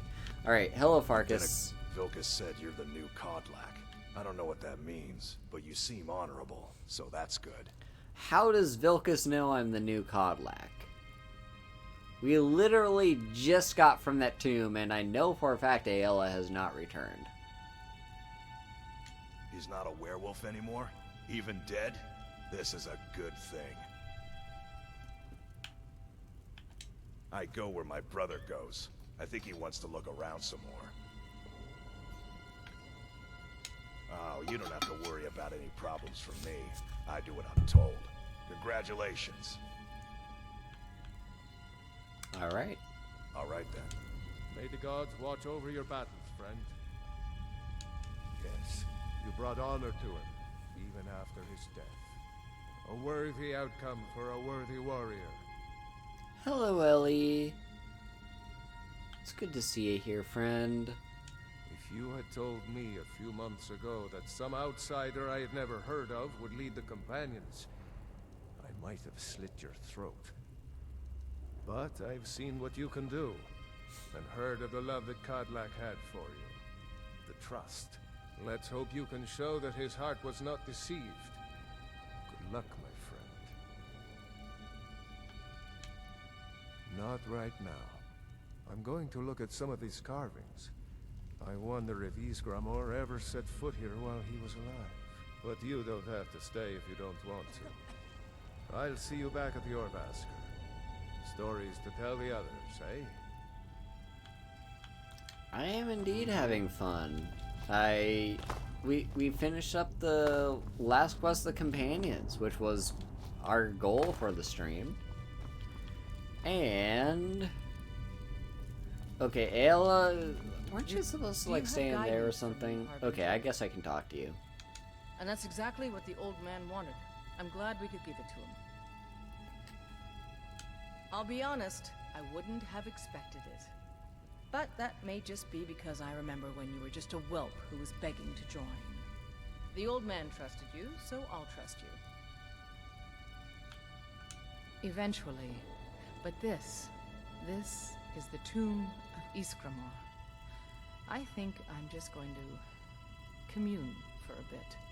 This place is worthy of some time. You go on ahead. I'll see you back there. Alright, All right then. there we go. I wouldn't have expected So I don't know what that means. Kodlak trusted your judgment. So that's good. here's the thing, you know, Ayla basically just Ayla is my only witness as Kodlak saying that I should be the new Harbinger. These two just kind of took my word for it. So, I don't know. I didn't hear anything about Ayla mentioning that I should be. Also, what do we have here? Interesting stuff. Oh, yes. And I love this song. By the way, on Bandcamp, I have a, like, version of the Skyrim soundtrack by Rosin, I think the name of the person is called that made it. You can see the College of Winterhold from here. Some nice wizardry going on over there. Best wizardry in Skyrim, if I do say so myself.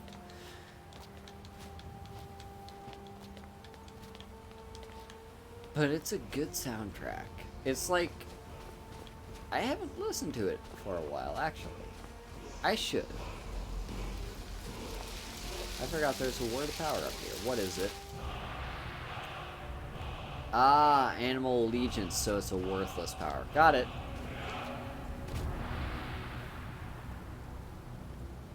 Yeah, there is a night song that I like. I mean, overall, just like the Skyrim soundtrack in general is really awesome. I love it. I mean, I do have the mod that adds more songs because I would be lying if I said that the Skyrim soundtrack didn't get old. But it still holds up. Like, I still like to hear it. That's what's going on right now.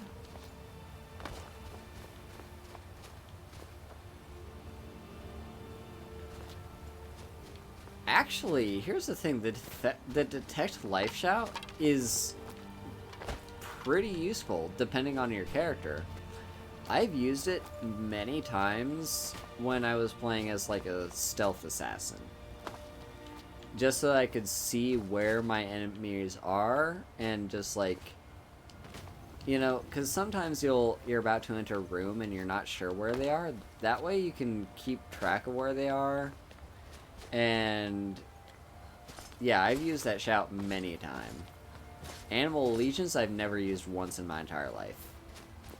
My favorite shout. Ooh. That's a very good question.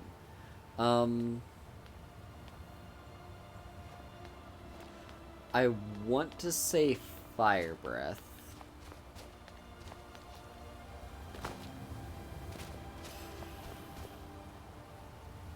Well, it alerts enemies unless you invest in an illusion, in which case you can take the silent casting perk, which also affects shouts. So shouts are also quiet. Also, before I get on to the favorite shout question, I do need to take another drink in honor of Ysgramor and Kodlak, and the fact that I'm the new harbinger of the companions, as witnessed by the rest of the circle. Let's take another drink.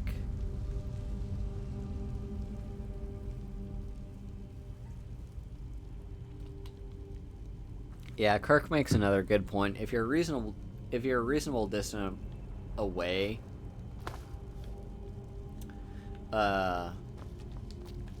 you know, the detect life shout doesn't matter, even if you don't have the silent casting. And throw voice, that's actually one that I don't use all that much. I know it has its uses, but I personally have not used it really all that much. But it's fun where it like throws insults at your opponents. Yeah, Fire Breath is very fun. So here, I have various shouts that I like to use for various different reasons. One shout that I really love to use is Clear Skies, because while that has a very specific story-focused use, like during the storyline, it helps you get up to the throat of the world, Clear Skies is not all that useful, you know? But it's still, like, if it's an overcast day or a rainy day or whatever, and you want to clear up the weather, you totally can. So, yeah, Clear Skies is one shout that I like. Fire Breath is probably my favorite offensive shout of, like, specifically dealing damage to your opponent. Because, you know, fire breathing is freaking awesome. My favorite... Another shout that I really like for different reasons is probably the summon... Oh dear, we've got a dragon. It's the summon... What's his face? What is his face? It's a... I might as well go for this dragon, right? It's... Looks like a blood dragon. If you are familiar... You know the undead dragon? I can't remember his name right now. But that's like probably one of my favorite shouts, is just summoning him and having him fight for you, and he summons like an army of undead.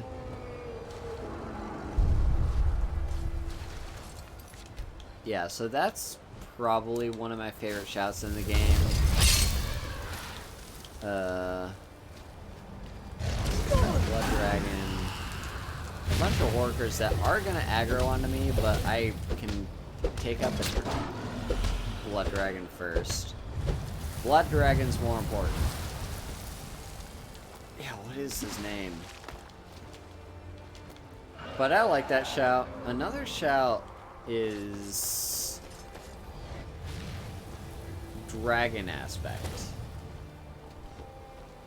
So that shout, like, is a shout I never remember to use, but in concept, it's very cool. The reason I never remember to use it is because it's a once per day sort of shout, and with those things I always am just like, oh, I'll save it for later, and then later never comes. But yeah, so that's a good shout. Bear, I am not the one you should worry about. Where's the dragon? Hello, dragon. There's the dragon. Alright, Bear and the rest of all the animals in the area, let's take on this blood dragon together. Let's show it who's boss. Oh yeah, we've got it. We've got its number. Blood dragon is down. I love you, Donster. I love you too.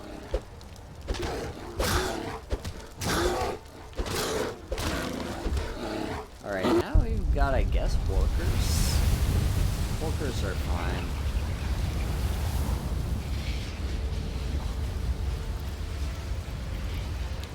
You want happy face? Okay,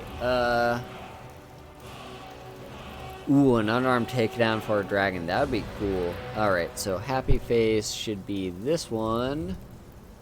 There we go. We've got happy face. And see if I can remember to take that off. Increased stamina. Nice. I'm definitely going to want these. I'm going to want those two. So here's the problem. I'm now over encumbered.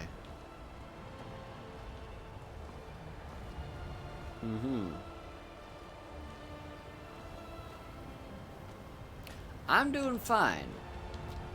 I'm drunk, but I'm fine. Okay, it seems the Horkers have given up. Okay, so, in honor of defeating this dragon, let's take another drink.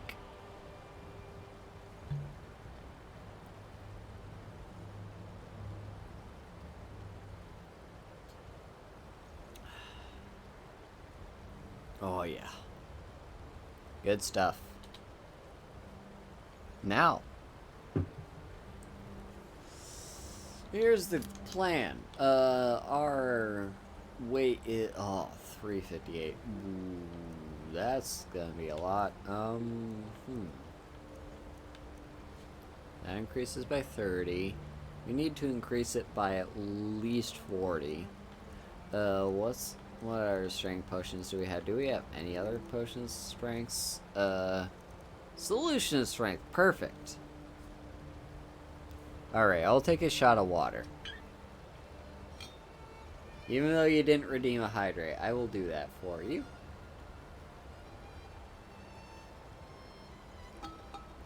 Because it's very important to stay hydrated.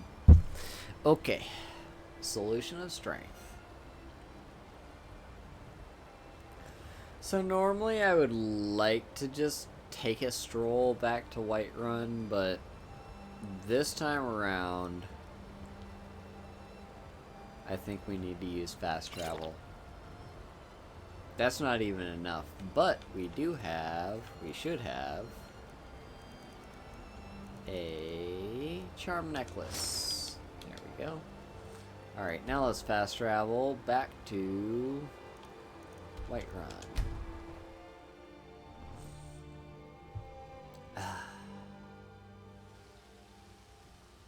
Alright. Now, we're going to first stop off at home. Drop off our dragon scales. At this point, our charm necklace is useless, so let's switch back over to this one. Now, we'll hit up home soon. It's actually 5, almost 6 a.m. Interesting. Do you get to the Cloud District very often? Oh, what am I saying? Of course you don't. Shut up, Nazim. So, did I do this on stream? Or was it me personally? But at some point in time, I just straight up killed Nazim on accident. It's 6 a.m. At some point, I, like, accidentally killed Nazim. As in, during the Dark Brotherhood, oh, yeah, this definitely was not on stream, wasn't it? Yeah, it wasn't. So I straight up, like, because it was during a run where I was basically like, I'm not gonna use quest markers. You know, I know the game well enough. I've played the game for thousands of hours. I know where everything is. So I'm not gonna use quest markers. And then I was, at some point during the Assassin's Guild quest line, it was like, okay, you have to kill this person. And it was, I think, supposed to be the brother of the person who owns the hunting shop, if you know the place I'm talking about in Whiterun. You know, the guy that sells meats in the marketplace. I was supposed to kill him. And so I'm like, okay, well, this person probably goes to sleep inside the inn in the middle of the night. So I snuck in the middle of the night, upstairs. Yep, that's the one, Ellie. You got it. So I snuck into the inn in the middle of the night upstairs and killed the person that was sleeping in the bed. And it did not complete the quest. It was, in fact, Nazim that I killed. I do not regret killing him, but I did kill him. Alright, we'll say the Corundum. The Ebony can stay, though. The Witch's Heads we don't really need anymore. And then the rest of these, I think, we'll save.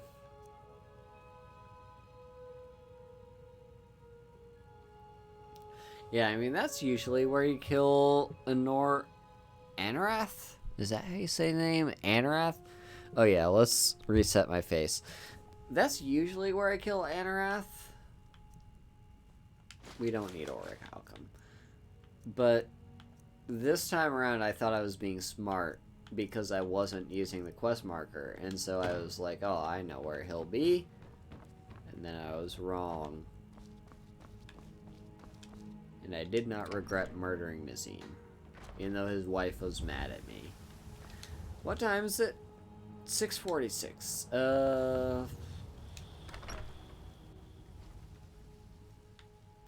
I mean, let's sleep the 2 hours. Actually, no, let's not. I don't know if I have any filled soul gems, but let's do some enchanting. Also, let's talk to Yor Vasker.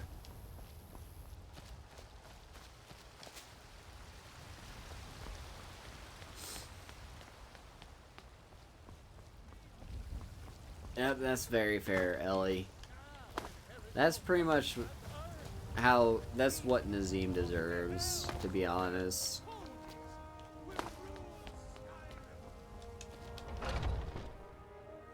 Alright. So, into Yor Vasker, and I've got 2 quests in here for some reason. What's the second quest? I need to talk to Farkas, who for some reason returned back. You've been a good friend to me. That means something.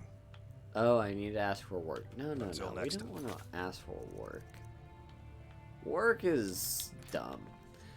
Oh, I can't ask for it. Okay, so that was literally it. Vilkas said you're the new Kodlak. I don't know what that means, but you seem honorable, so that's good. So are we done with the companions now? I think we're done with the companions now. I don't think there's anything else for us to do here. Right? Forgive me if I'm wrong, but like... I can't think of anything else to do.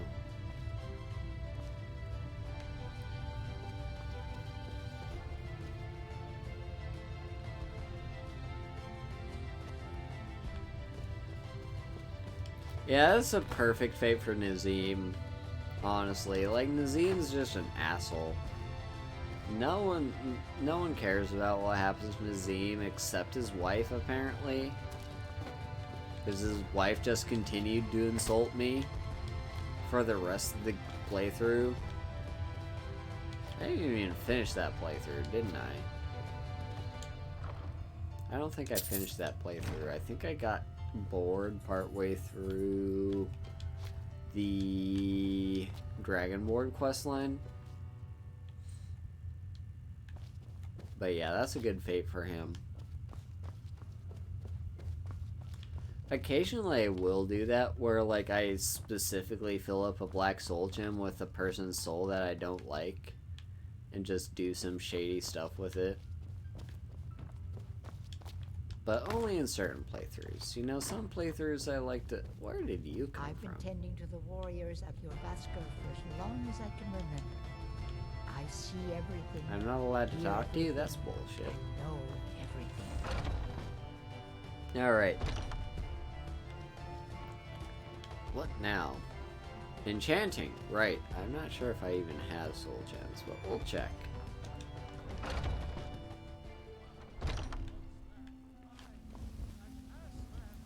Also, while we are here in the middle of Whiterun,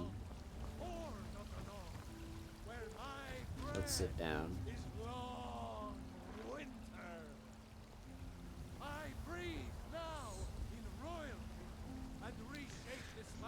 Let's take a drink. For Nazim, the asshole no one cares if they die.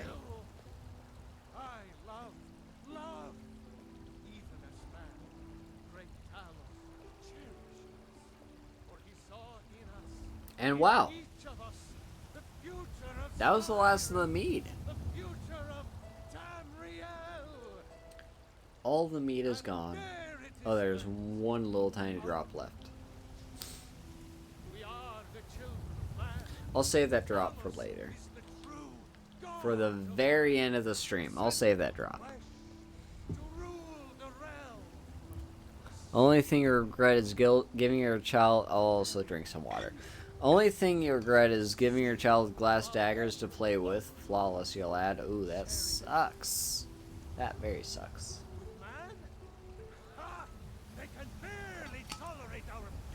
Yeah, why is the meat always gone?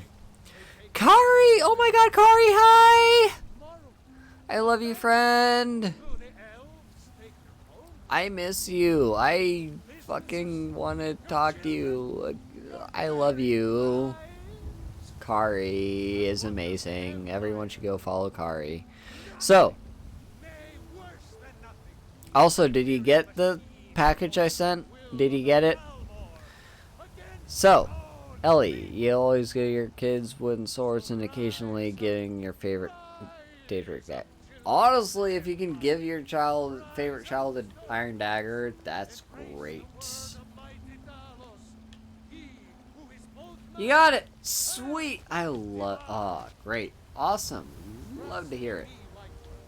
I hope you enjoy it. It wasn't anything too big, but just like...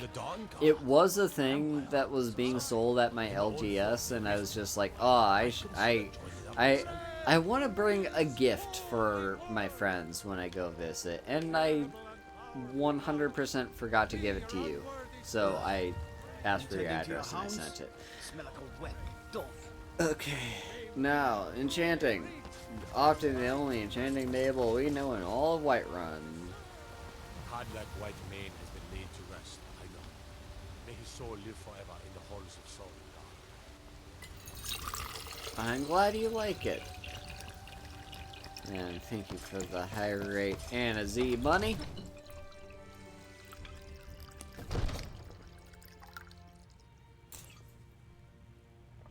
I fucking dropped the cap. Never mind. Alright, thank you, Kari. Thank you for stopping by. I love you, friend, and I miss you. I want to give you another hug. I want to hang out again sometime. Okay, enchanting. Hopefully I've got stuff to disenchant and stuff to... I do have the stand of these. thank you, Nura. I do my best to just be me. Be myself. We'll do some enchanting of this thingy. 40, 69, 69, 7. And nice. Yeah, carry weight I'm sure is like the best we've got, right? Carry weight. Yeah, it's definitely carry weight. It's never not carry weight. Why am I even bothering with the rest of these? Yeah, it's carry weight. Okay, carry weight is the best thing we've got. Let's enchant it. Come on. Give me a level up. Not even a level up. God damn it. Why do I even bother? Alright. Divine smile. Will you take my stuff, friend? Hang on. First, let's equip Zenithar or... No, Zenithar's like all we got, right? Yeah, Zenithar. Oh, Zenithar is the best. Never mind. The other one I was thinking of was, I think, Debella, which is speech, but Debella... Wait, is Debella stamina?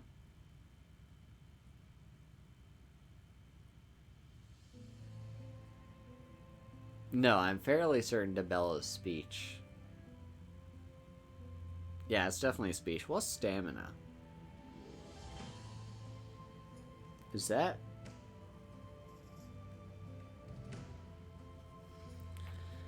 Is stamina... Like, you understand why it would make a lot of sense for Debella to be stamina, right? But there's not an amulet of shore. That's the thing, Kirk. There is not an amulet of shore. It would be an... amulet of...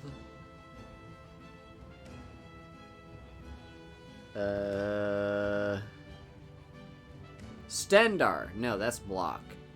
Stendar is block. 100%, right? Are you telling me I've not been collecting amulets of Stendar? God damn it. Oh, it's Kinnereth.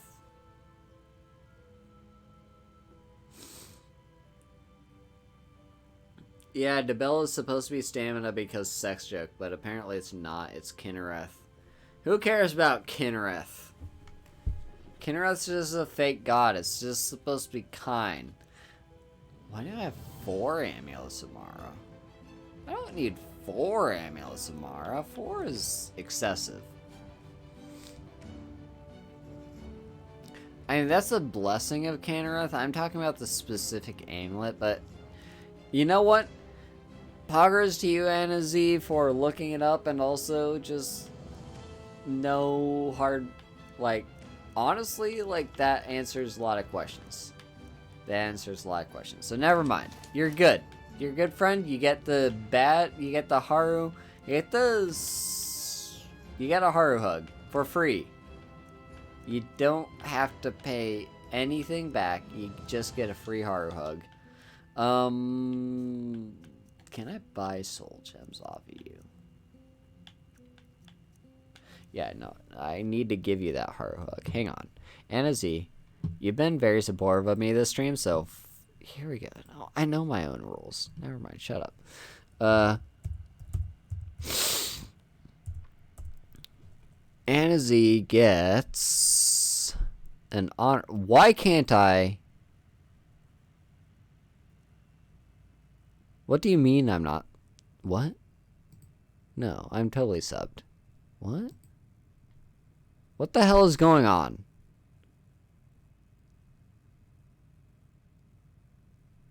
Okay, I'm gonna log into my own Twitch chat. Hang on.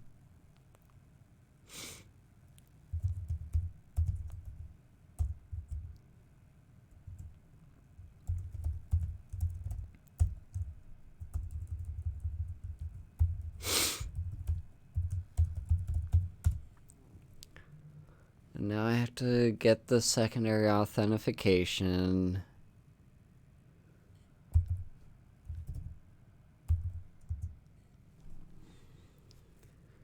Okay.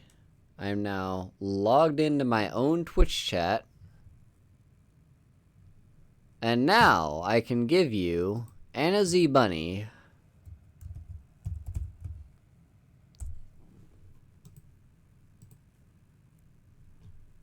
A Haru hug. There you go. You're welcome. What did I do? I clicked back into the game and I spent money. What the hell did I just do? I bought something. It was a Grand Soul Gem, wasn't it? Did I probably need to keep a Grand Soul Gem. Okay. What do I want? Grand, Greater, Petty. Let's just get a Petty. So we'll sell you an apparel of Novice Hood and the restoration, and that's it for now. You know, if you've got the aptitude, you should join the Mages College in winter. Alright, on to items. Let's enchant another ring with carry weight if we can, because I'm like 99.9% sure that's what we need to enchant it with. Hey, 63, nice. Alright, up to another carry weight and lesser. There we go. We got what we wanted out of this. It seems this damnable... I had you figured for a mage. I think you'll appreciate this. Okay, 85. Do I have anything that's worth like 85 or close? 125, 114.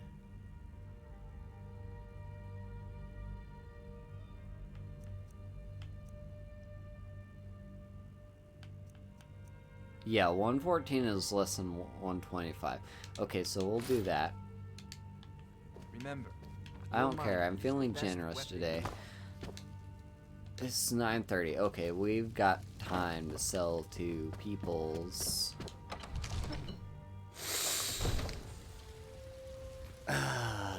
Onwards. Onwards we go.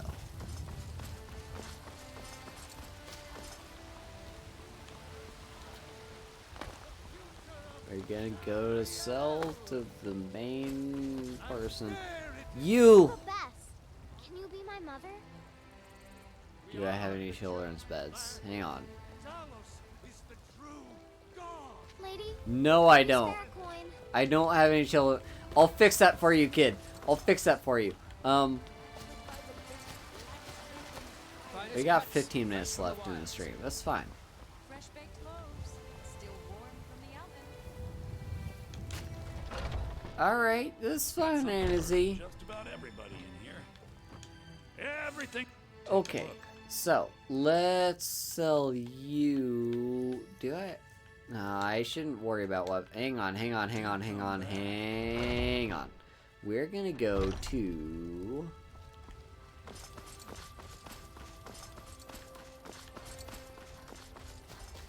Seller you. Got some good You're important. finest weapons We'll in sell you any weapons I have. Okay, so this apparently can't be disenchanted, and this. Now don't want to sell those. This will sell though. Honestly. No, it's not. Don't take the shield because that's. Don't forget to check inside. I'll keep that on me just in case. Stop if you need. Back to this shop.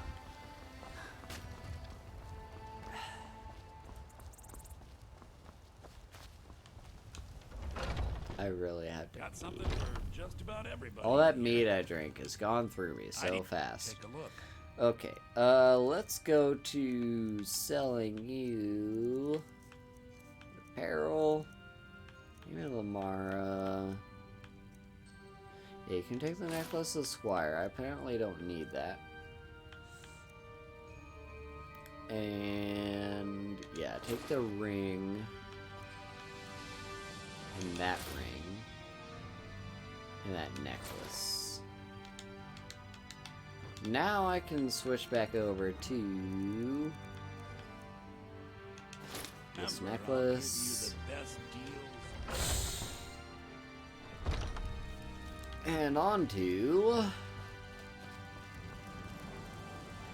what now? House! House! House! House! House! How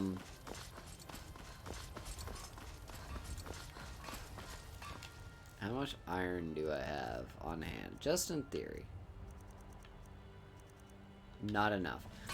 Do you have iron I could buy potentially? Take a look.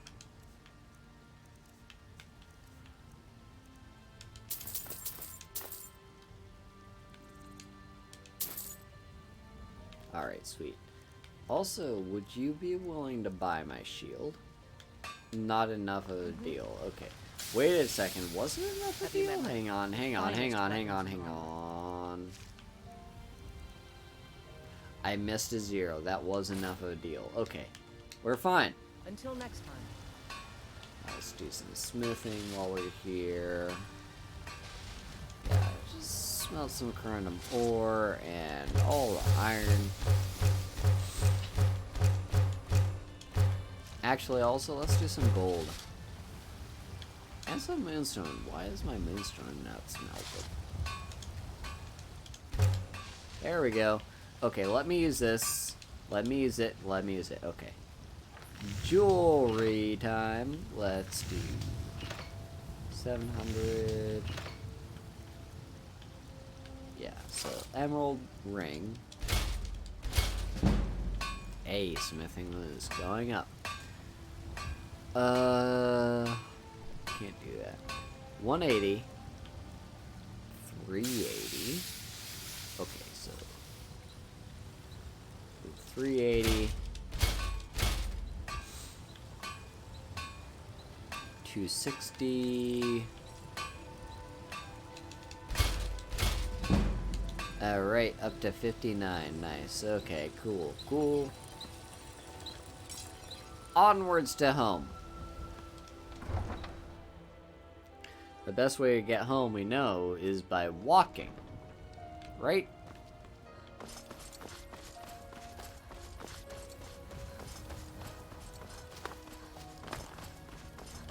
Not fast traveling, we're just gonna walk.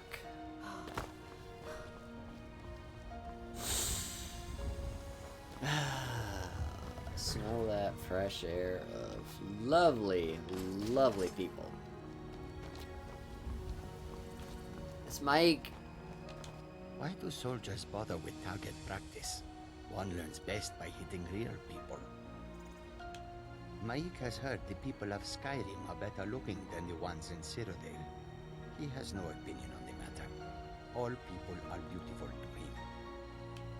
Mike is tired now. Alright, so Mike just said two things. Number one was based on the fact that you cannot level up your offensive skills just by hitting dummy targets. You have to actually hit real physical enemies. Number two was based on the fact that apparently the Skyrim NPCs look better than the Oblivion NPCs, which I guess is true.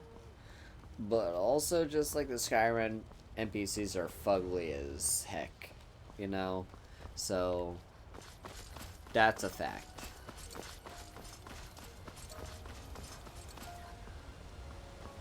Now, I just want to give a few shout outs to some very significant, important people that I adore. Number one. Yeah, that's it's totally true, Nero. So, number one. Ian is a fucking cutie. And I love them to bits. To eternity and back. Number two. Nura. You're a cool oh shit, we got a thief. Hang on. Hang on. Alright. Hand over your valuables, or I'll gut you like a fish. I Yes, don't have money. naturally. Oh god. You look like you're lousy with gold. I'm not going to ask again. Don't you walk away. Alright. Yeah, Nura, you like I've enjoyed you. And the fact that we spent time together is like, you know, it's meant a lot to me. I'm really glad we've gotten to know each other better through our adventures. Then Emery, like, you are awesome. I don't know if you're still here in chat, but like, thank you so much for the raid earlier, and the fact that, you know, like, we don't interact as much as we used to way back in the past, but like, our earlier days together in Stream Gen, Spring Gen, has been important. Then, Kari, the Ambition Nerd, you're just an amazing fucking person, and just your entire existence is like the best in all eternity. I'm glad to have met you, not just on internet, but also in person. Like, that was an honor, to be like totally honest. And then, is there any? Oh, Isabella. Isabella Nekosagi. If any of you know her, you know, the vampire bunny witch girl. Is there anything else I'm missing that's a part of her? Is she also a cat, maybe? She is fucking awesome and is my wife. So y'all better respect her or I will come for your ass. And not in the good way. Yeah, cat girl too. Also, Ellie, you are just like an honorary excellent member of our Discord, and just I enjoy the fact that you're there and you're amazing. So, the goal today is I am going to make a room for my new daughter, and then we're gonna go back to Whiterun and adopt our daughter. That's the plan. What's her face from Whiterun is like one of the two people that I will always adopt as a child. Why is my fist raised? I don't need fists. Fists slow me down.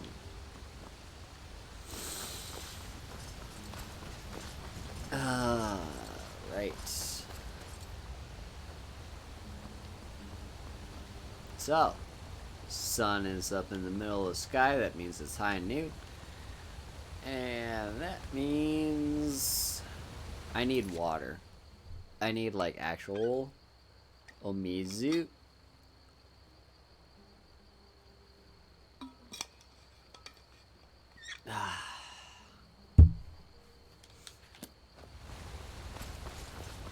Like, these headphones are pretty deep.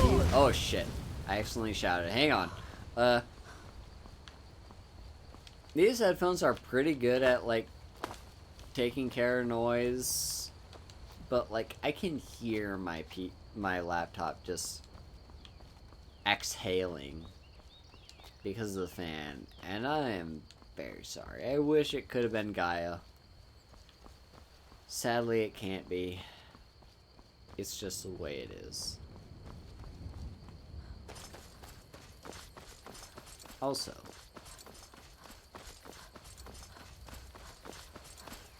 I should name my laptop.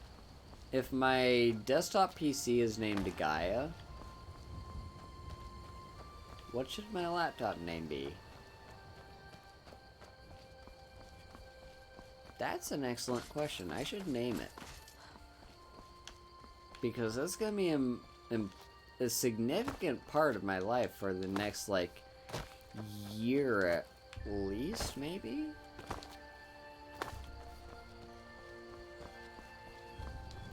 So what's my laptop's name gonna be? Can't be Gaia.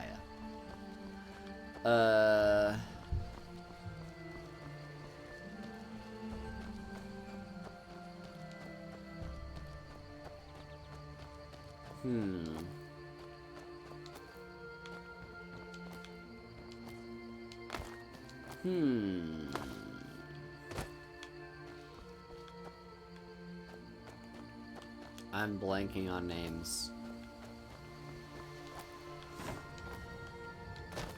I Ice Dreiser names your power supply Grayskull so you can say that your computer is powered by the power of Homo erectus. You mean Grayskull. Yeah, but here's the thing. Grayskull is like part of the whole Yu-Gi-Oh franchise, and no shade to Ian whatsoever. But like, Yu-Gi-Oh is the thing that I'm still kind of struggling to get into at all. Okay. So we need a bedroom. Bedroom. West Wing, bedrooms. You know what else is in the West Wing? Is like the president's cabinet or something like that. So you need iron fittings, locks, and hinges. He-Man. Oh, wait a minute. Hang on.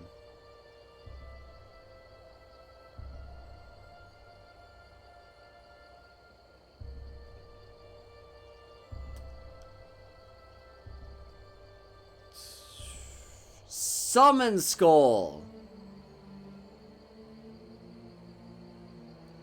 That's the thing from Yu-Gi-Oh! By the power of Grayskull is the He-Man thing. I see. Hang on. Okay. I'm dumb. I got it. In the end, I got it.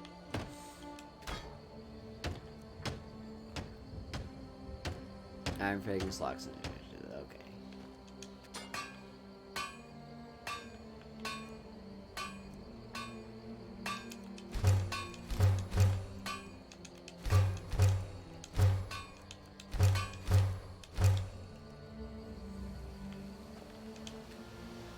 Yeah, because She-Ra goes by the power of Grayskull, right? That's the thing. I know more about She-Ra than I do He-Man.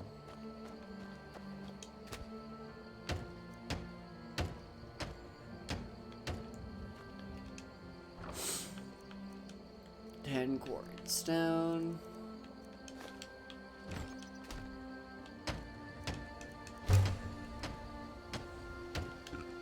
4 quarried stone.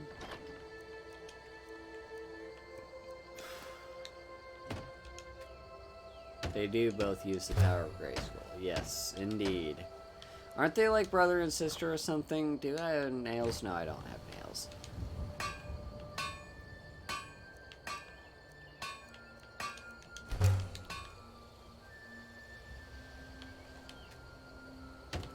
They are indeed. Okay, good.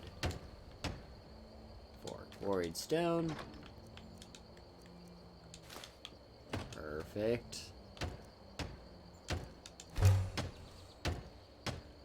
Oh, separated by Skeletor and Hordak. Yes. I need to rewatch She-Ra. That's like on my radar of shows that I need to rewatch. Right now I'm rewatching, so I recently rewatched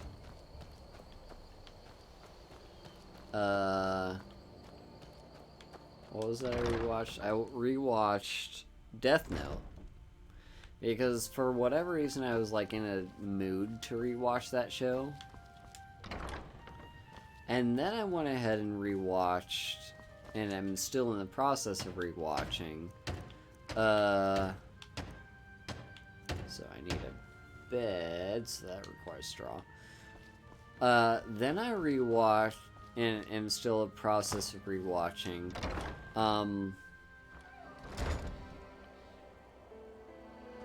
Code Geass, which is similar to Death Note in the whole, like, grand scheme plot thing, but ultimately I feel like Code Geass is a lot more fan servicey than Death Note. And then, oh yeah, She-Ra is worth the watch. I love She-Ra. She-Ra is great. Yeah, so But yeah, I'm still watching through Code Geass. After Code Geass, I'm just like in a massive rewatch mood, to be honest. After Code Geass is gonna be Recreators. Recreators is a show that I enjoy. I like rewatch that all the time, and then I didn't rewatch it like last year or something. So I need to rewatch it soon. And that's a show that I think is very underrated. Like, I hear a lot of shit towards that show, and it deserves so much. It's a great show. I love Recreators. Then, my October anime rewatch is going to be Shiki. Because if you know vampires are fucking poggers, and I like vampires. So, vampires are in Shiki, spoiler alert, and it's just a cool show. It's very slow burn. It's not horror. At least I wouldn't call it horror, because I don't like horror, and I like Shiki. So there you go. Shiki's gonna be my anime rewatch for this season. Yes, it's slow burn. I'm gonna start watching through it on the 13th of October, and then watch one episode every day, and then binge the entire rest of the series on the 31st, because that's just the way to watch the show. That's the way to watch the show, is start watching on the 31st. No, start watching on the 13th, then watch through to the 31st, and then binge the rest of it on the 31st. Because the 31st, if you start on the 13th, is going to be where everything goes to shit. So, Shiki, look it up. It's on, like, Amazon and Hulu, I think? And also, maybe Crunchyroll. And probably you can find it elsewhere. But I like Shiki. It's very good. Right, we already got our stuff. We need straw. I'm gonna take 3 straw, just for safety.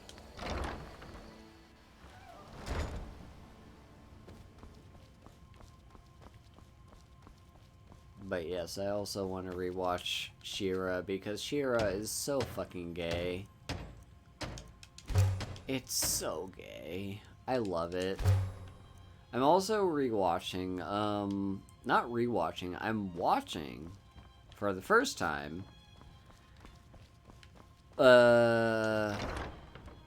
what's the show called? The Owl House. Season 2. I've actually been watching it with my mom, so I'm, like, still trying to catch up on that show. But The Owl House Season 2 is, like, gay. So gay. I love how gay it is. It makes me more gay, if that's possible.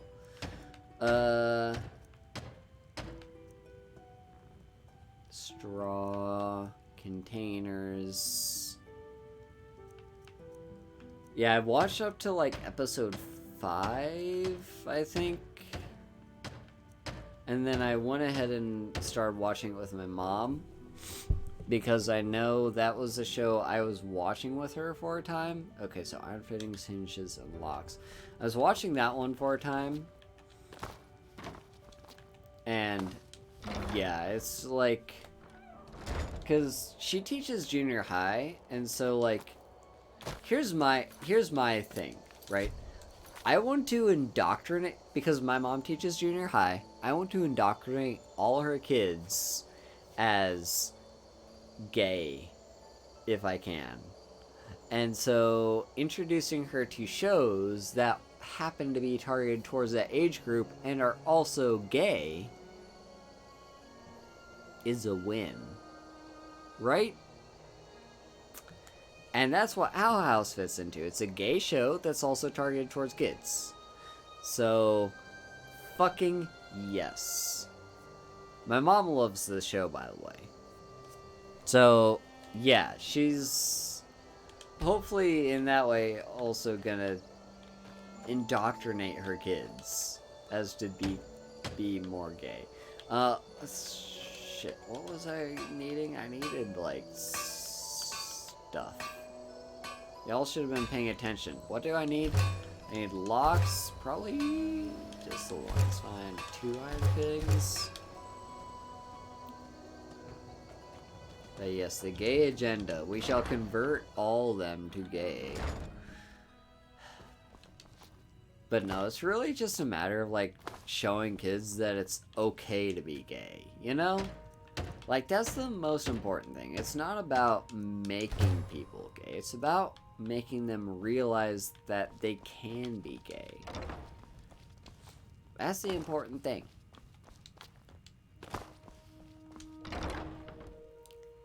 You know? Because sexuality is a thing that just... It can be questioned, but it doesn't really change.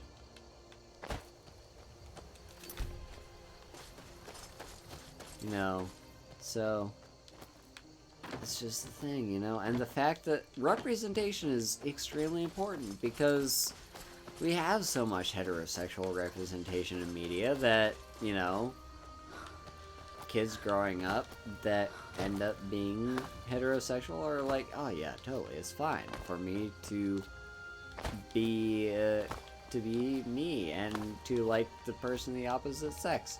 But then it's like, but kids can also just be gay. And they should know just as much as the het kids, as the cis het kids, that they're allowed to be who they are.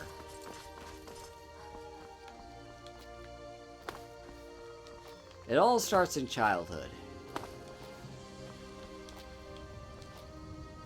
Which is why it's such a big deal that I am gonna be a high school teacher in like a few weeks. I'm gonna be teaching high school, and I'm gonna teach those kids not only how to speak English, but also how to be gay. I'm gonna be teaching them that gay is a thing that they're allowed to be. I don't know if I'm gonna go that far, but I'm gonna try. I'm gonna, like, see if I can compromise and make sure I get the message through.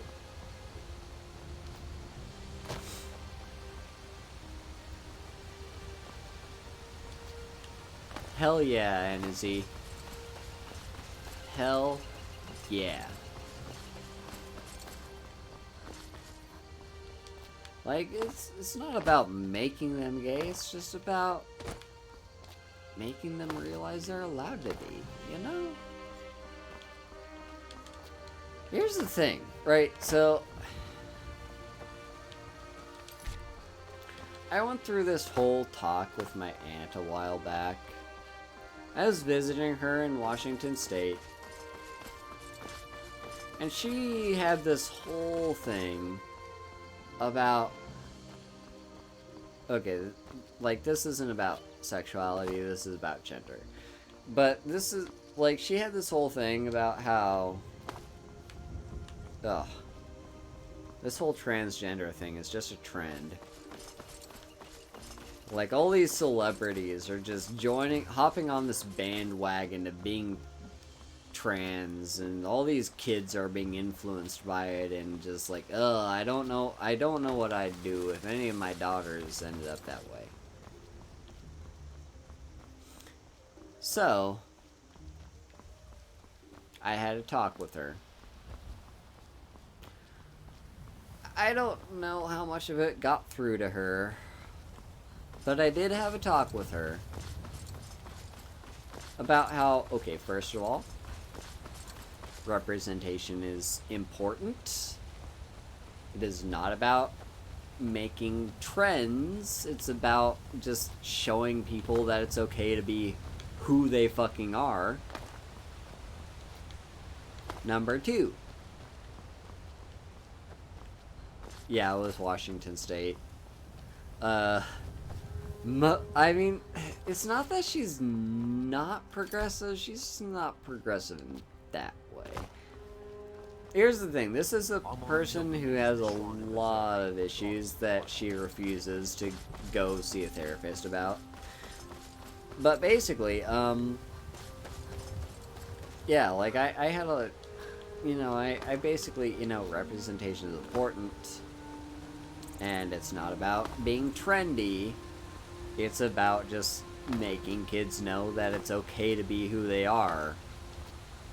And not question themselves. And it's also okay to question yourself. That's another thing. Hi, Lacey June. Yeah, but it's like, seriously, like, it's okay to question yourself. It's okay if you see all this media of people being transgender or gay or all whatever, and asking yourself, you know,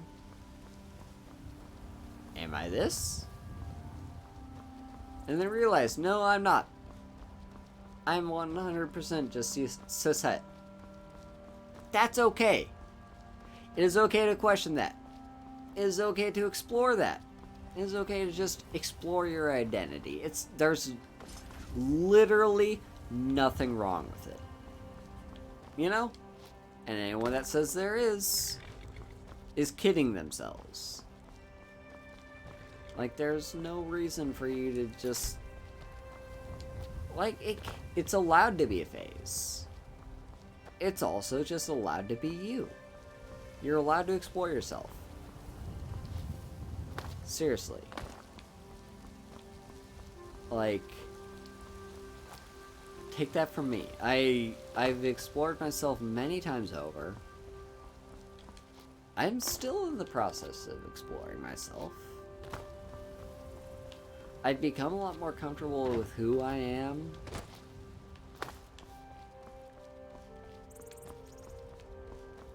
And even so, that exploration in and of itself is extremely important.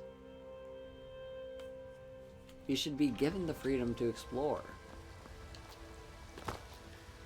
So, who the fuck cares if it's a phase? It might be. It might not be. Who cares? The important part is being supportive. The important part is, what if your daughters happen to be gay or transgender?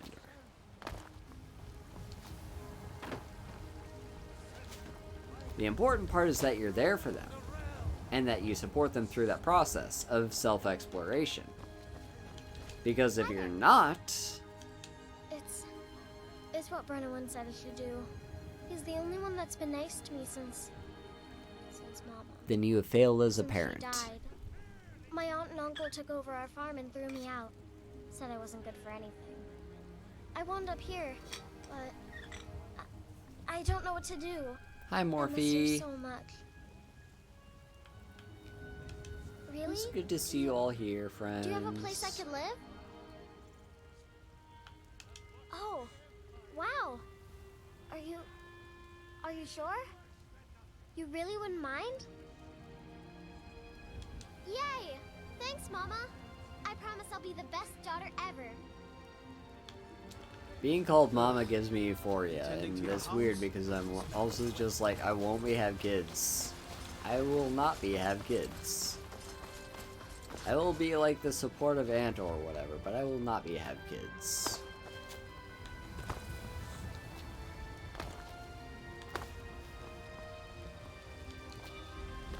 So anyway, yeah.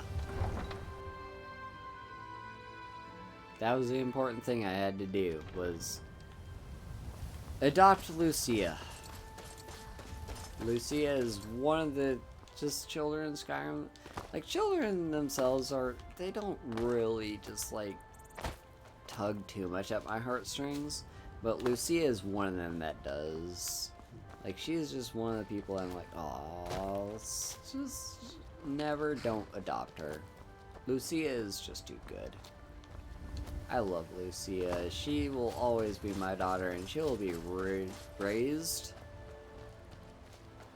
to be a great kid.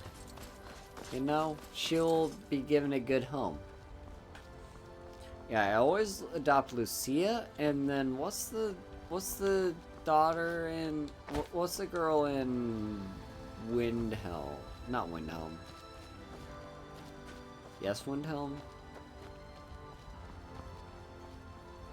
Is it Windhelm? Hang on. Yes, Windhelm. I can't remember her name, but I always adopt her too. Her and Lucia are like my two daughters in every single playthrough because they deserve it. They need family. Not that any kid in the game doesn't. But those two specifically, I just always have a soft spot for. And so I will raise them and show them that they are allowed to be them.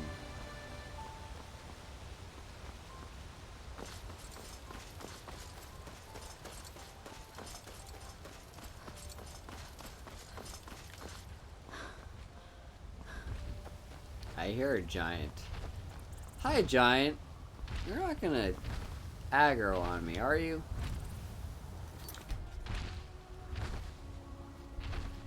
I kinda wanna walk up to you and just see.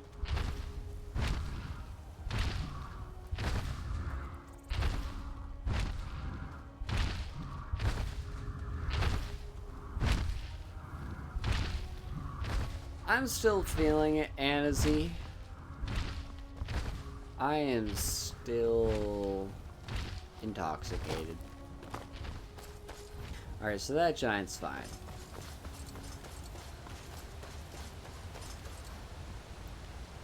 So yeah, you know, it's important stuff. It's important to let your kids just explore who they are and understand who they are and just literally just be a good parent by supporting your kids. Like that, is it that hard to fucking do? Is it that hard? To just let your kids be them, explore themselves, explore their identities, and whatever conclusions they come to. Whether they be straight or gay, cis or het, whether they be cis or trans, whatever they end up being, just fucking support your kids. It's not that hard, and it's literally fucking rule number 1 in the parenting handbook, is just be a good fucking parent by supporting them in whoever and whatever they find out that they are.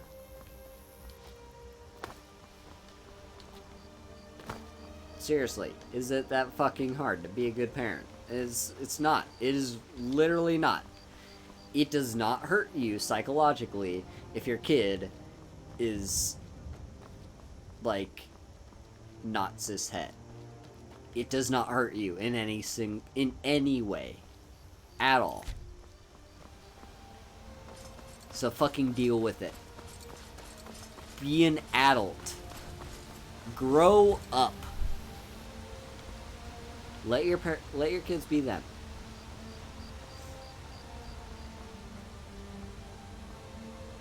Yeah, no, the UK be a bunch of shitheads right now. The UK is not a great place to be if you're trans or, like, yeah. But, so, my heart goes out to all of you. But seriously, like, parents, if you parent a child, rule number fucking 1. And if you break rule number 1, you overrule your right to be a parent to that child, is to support them. That's rule fucking number 1. And you never break that rule under any circumstances.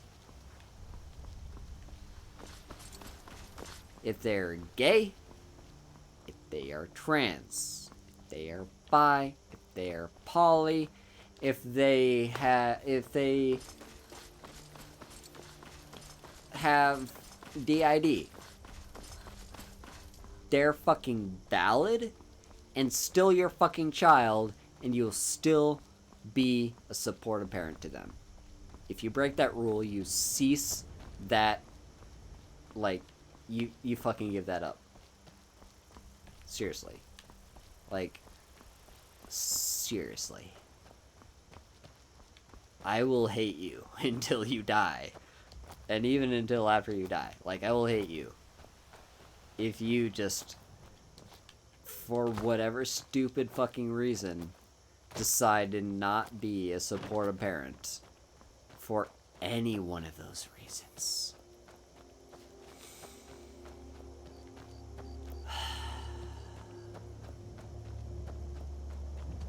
Oh god, fuck your dad, Ellie. Like, fuck your dad so much. You should be allowed to do whatever you want to do, and your dad cannot... Like, you should just be you. And your dad should support that. No matter what. If your dad does not support that, he's a bad fucking dad. He has failed at dadship. He has failed at being a parent. If he does not support that.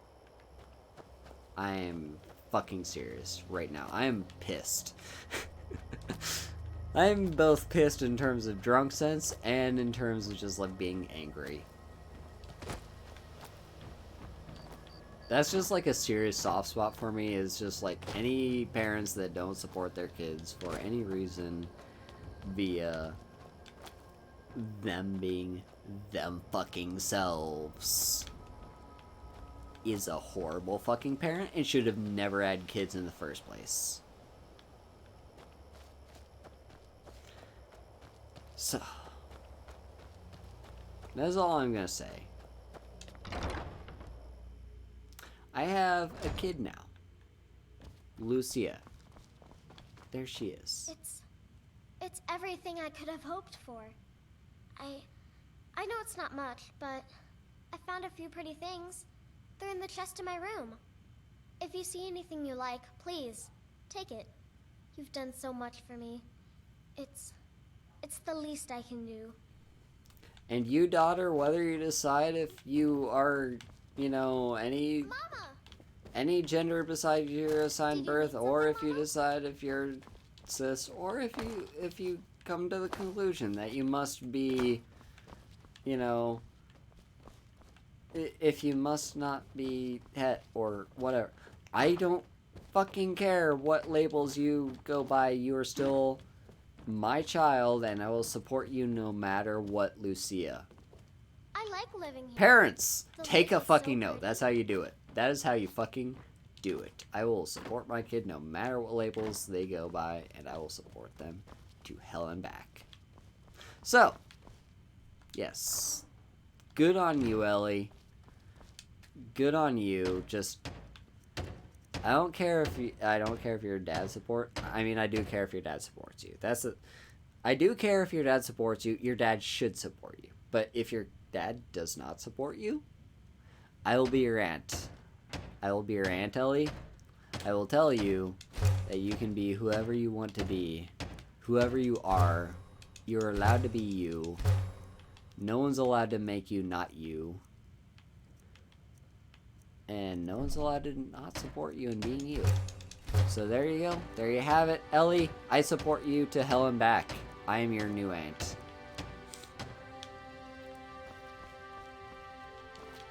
So.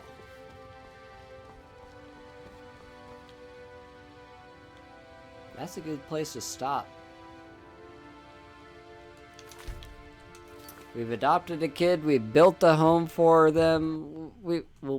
And now we've also finished the Companion's quest line. So thank you all so much for coming out. It means a lot to me.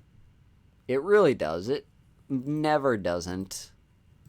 It means so much to me how much support I get. This is going to be my last Skyrim stream for a while. I don't know when I'll be back to it. It might be sooner than you think. Who knows? But the point is, we've come a long way. We've finished the Companions quest line. We've built a significant portion of our house, and we're ready to go. So, tomorrow, if I get around to actually getting my Elgato up and ready to go, I will be streaming Pokemon Shield with Ian. Which, by the way, Ian is a massive fucking sweetheart and deserves all the support in the world and more. Like, seriously, there's no amount of support they can receive that will ever be enough. Ian is just an amazing sweetheart.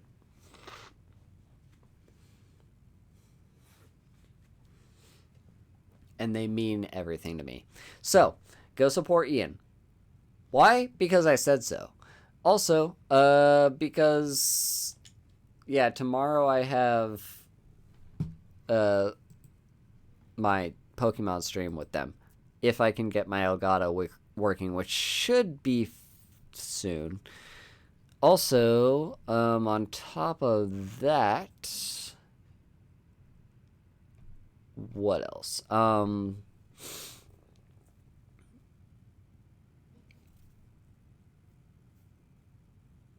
Yeah, Elgato, Pokemon tomorrow. My what else? What else do I have to say? I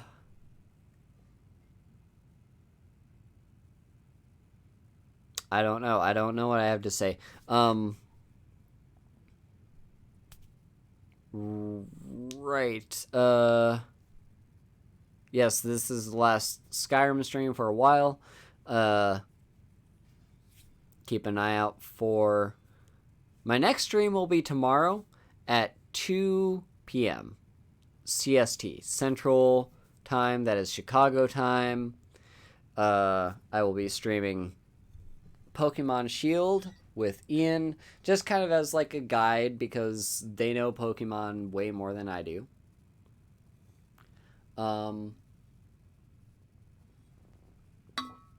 So yeah, look forward to that. And also, yeah, because Ian has their subathon, their tipathon coming up. Why do I keep mistaking it as a subathon? It is fucking not a subathon. Their tipathon coming up. Throw all the spare money you have at them. They deserve it. And yeah, there you go. Also, a quick shout out to, here we go.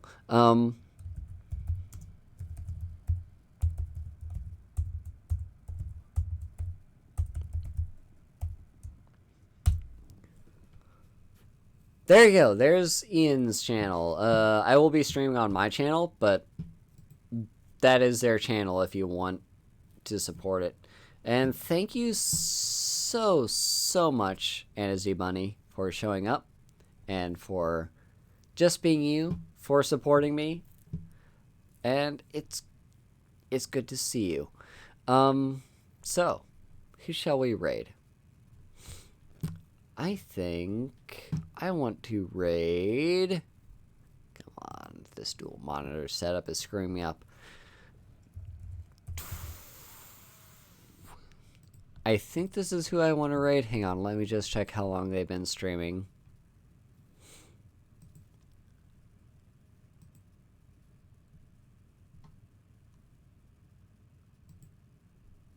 How long have you been streaming? Ooh, 2 hours and 30-something minutes. Okay, we're going to do that, though. We're going to raid Niku. So,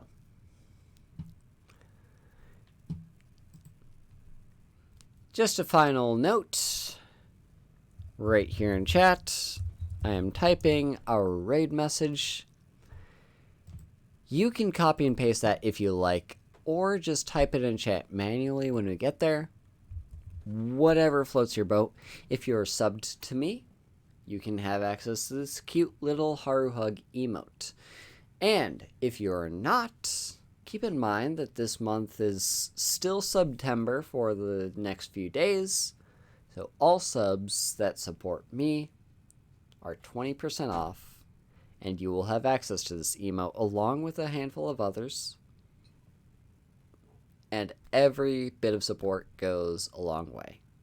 So thank you all so much for being here. Thank you all so much for your support. I hope to see you all tomorrow, and I hope to see you all simping for Ian when October starts for their Tipathon. All right? Let's all go share our love to Niku now. Bye-bye.